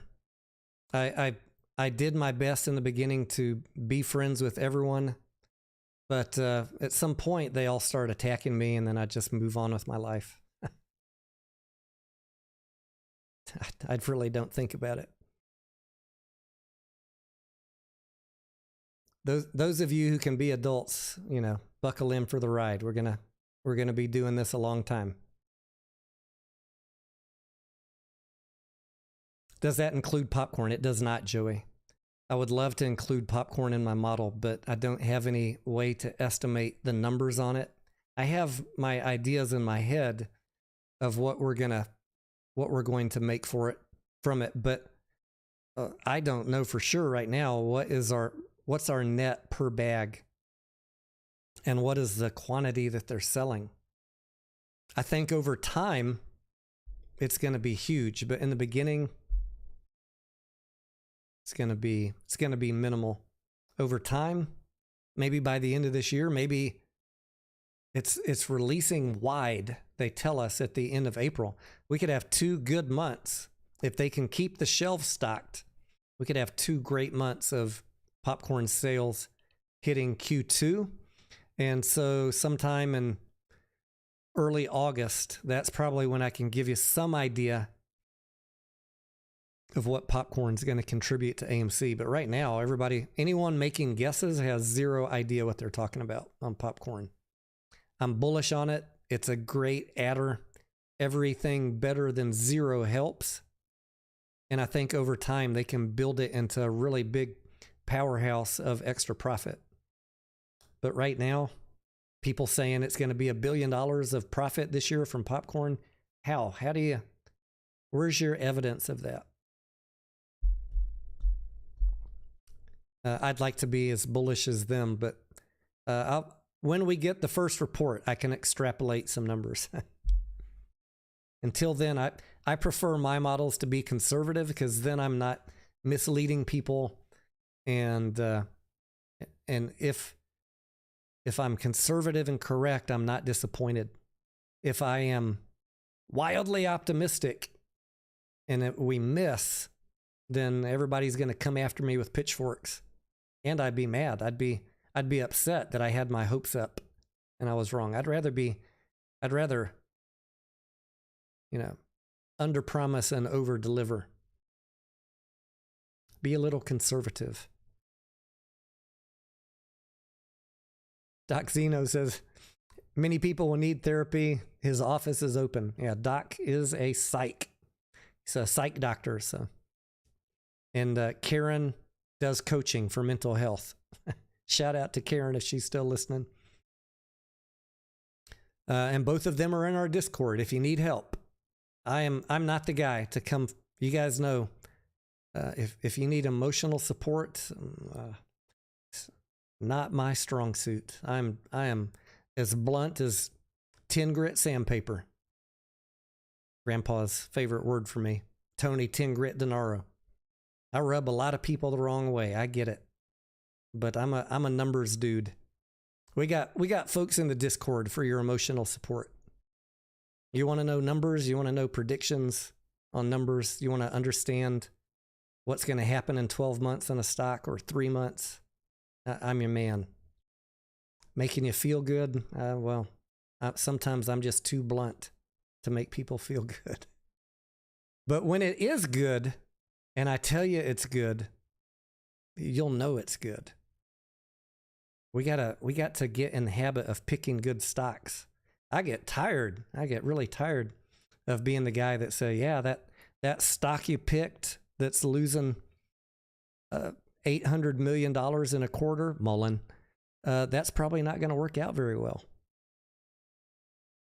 I hate being that guy, but people keep on asking me about stocks that have no revenue and are losing massive amounts of money. I'm a numbers guy, guys. It comes with the territory. Lie to me, Tony.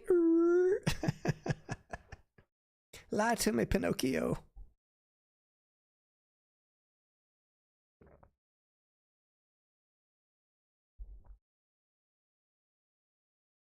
Highway King says, you're more than just a stock guy. I'll be double checking the oil ring filter my next oil change.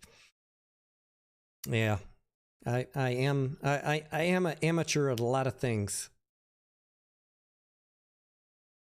Highway Frog, amateur mechanic, amateur CAD operator, amateur builder, amateur real estate investor. I don't know. When do you cross over from being an amateur real estate investor to professional? It's not my full-time gig. I'm a, what's the phrase? Jack of all trades, master of none. But I know how my brain is wired, and it's wired for black and white, binary, yes or no, green or red numbers, and I get it. Emotions is not my strong suit. I know why I'm hated. I'm okay with it. It's been that way all my life. Probably not going to change. If you can deal with that, and we can share a beer together here and still be friends at the end of the day, even if we don't agree, we will be friends for life. And if, my wife is the emotional one. Yeah. If you ever meet her, she carries that weight in this family.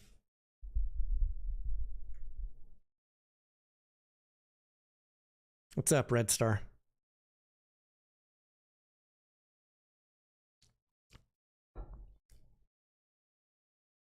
Not Money Advice says this whole play has been a military grade psyop. Can I leave y'all with one conspiracy theory? You want to hear a Tony Denaro conspiracy theory? Give me a thumbs up if you want to hear one from me. It's not one that I haven't said before, but it's one that I had a light bulb moment on this weekend.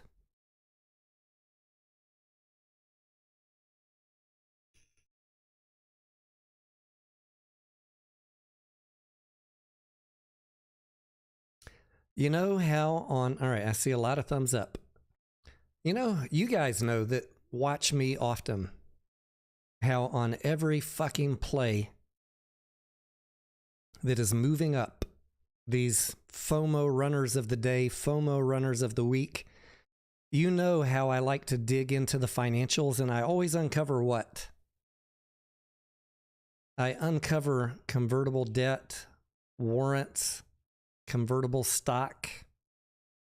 And I tell you about that because I want you to know that there's going to be a ceiling on how much these things run up. And I have said in every single one of those plays that I think that retail is being led around by the nose on purpose by some puppet master on Wall Street that is dropping information to certain influencers, whether they know it, whether they're willing participants or not. I don't know.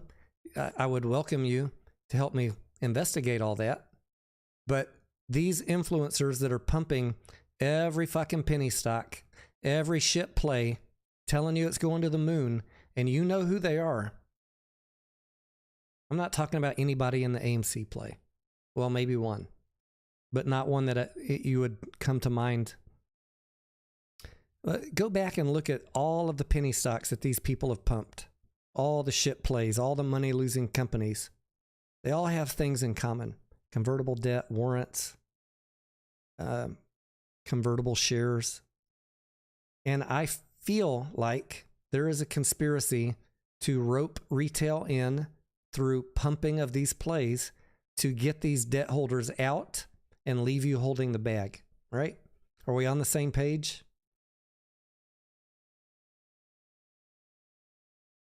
My light bulb moment this weekend, and I hate to say this, but it started. I just have been developing this theory about the puppet master, the pump and dump puppet master on Wall Street over the last 6 to 12 months. Because I keep on noticing a pattern of certain people. And again, I think many of them are unwitting. What's the word? Dupe comes to mind. You know, I don't mean that in a mean way. I think they're being passed information. Maybe they think it was reliable and they don't realize they're being played. And then they've got tens of thousands of subscribers and everybody gets on board and it's fine. It's a good FOMO play. But their price targets are way out of whack. And I'm always wondering, what DD are they looking at? Like, how could you make a video on Bed Bath & Beyond 2 weeks ago and say it's going to run? Like, what kind of crack are you smoking? You guys know who I'm talking about. And I don't mean pee-pee seeds.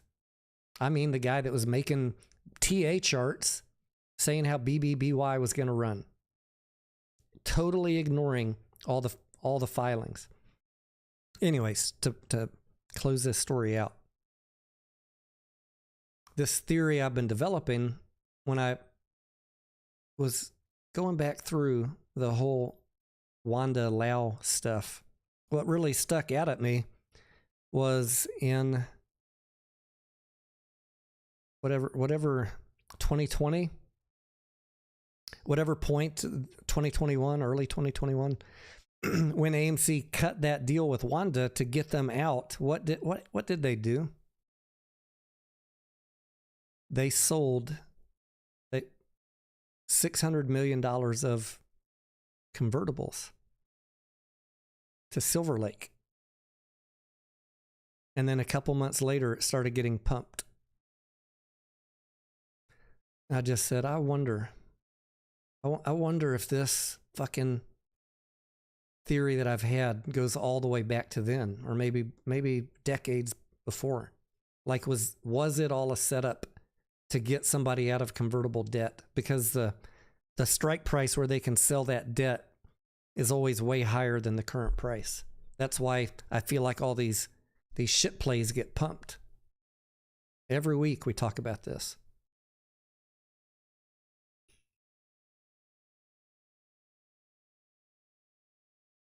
I don't know. We may never know. But that's my conspiracy theory that I'm going to lose sleep over for the next couple nights.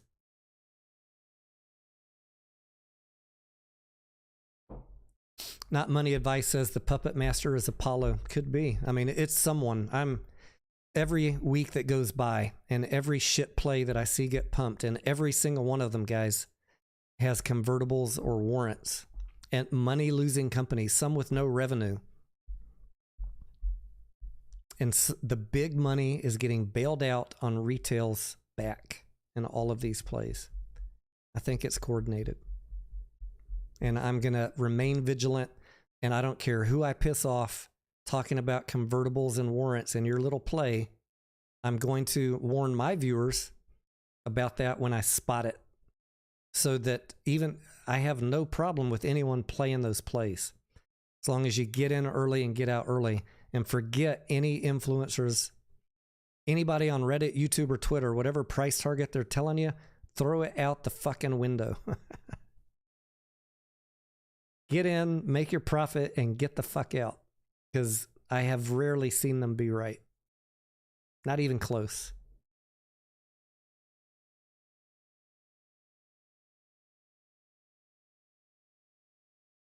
It's a common theme on this channel. Get in early, get out early. If you got in late, scale your risk. Don't put 10,000 on a penny stock that ran from 5 cents to 17 cents. Fuck that. If you got in it in the first 10 minutes and you want to put 10,000, okay. If it's moving. But if it's already up 100 or 200%, put $100 on it. Put 500. You know, if you had 10,000 you were willing to risk, you got to scale back that risk once it's running. And if you make some profit, well, you were fine. But gosh dang, man, so many people buy in at the top, and as soon as you buy in, it turns. Anybody been there? So, and I'm going to keep on coaching you to be okay with it if you missed a play, because there's one at least every week, sometimes multiples per week, these little momentum plays. They never run out of them.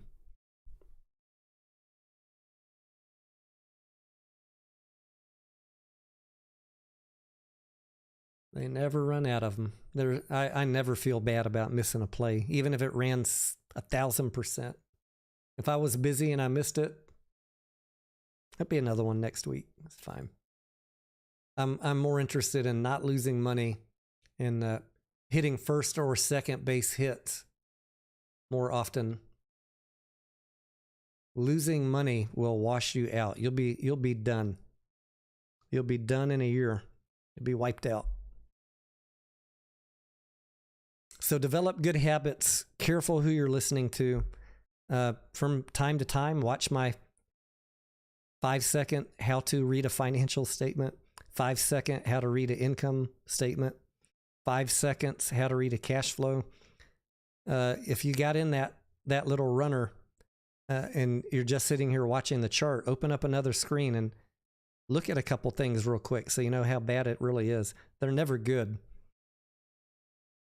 And that will help. Okay, I realize what Tony said. This is a shit company. As soon as I got a profit, I'm getting out.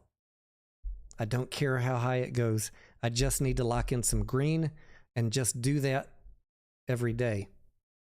That's how you win in the long term.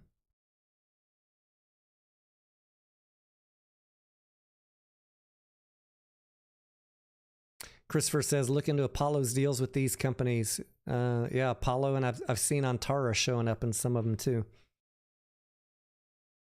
I'm going to keep developing that theory, and Yeah, I will, Christopher, start doing a better job of looking for Apollo. I don't care who's giving them the convertible debt, but at the point where someone starts pumping it, when there's really no reason to, other than, oh yeah, we can get rid of these convertibles now. If Apollo's behind it, I will figure it out. And if you guys are already well down that path, DM me on Twitter.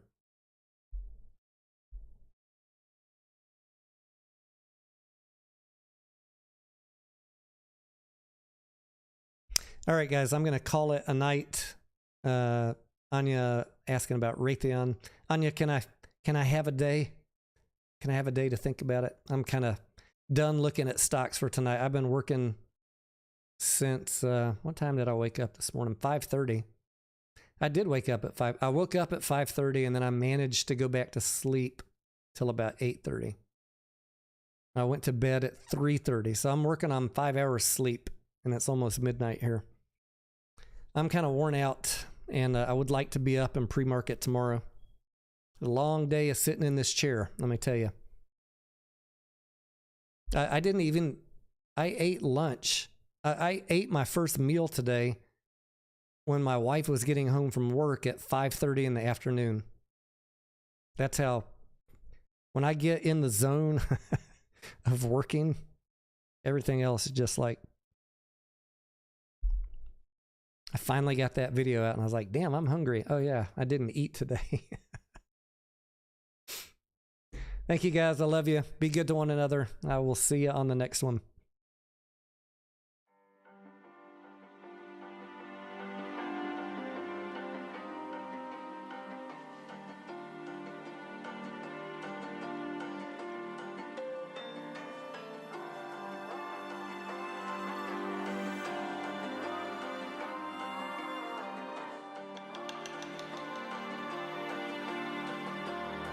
So you wanna go to war with me? You're talking like you think you're royalty. You think that I'm afraid?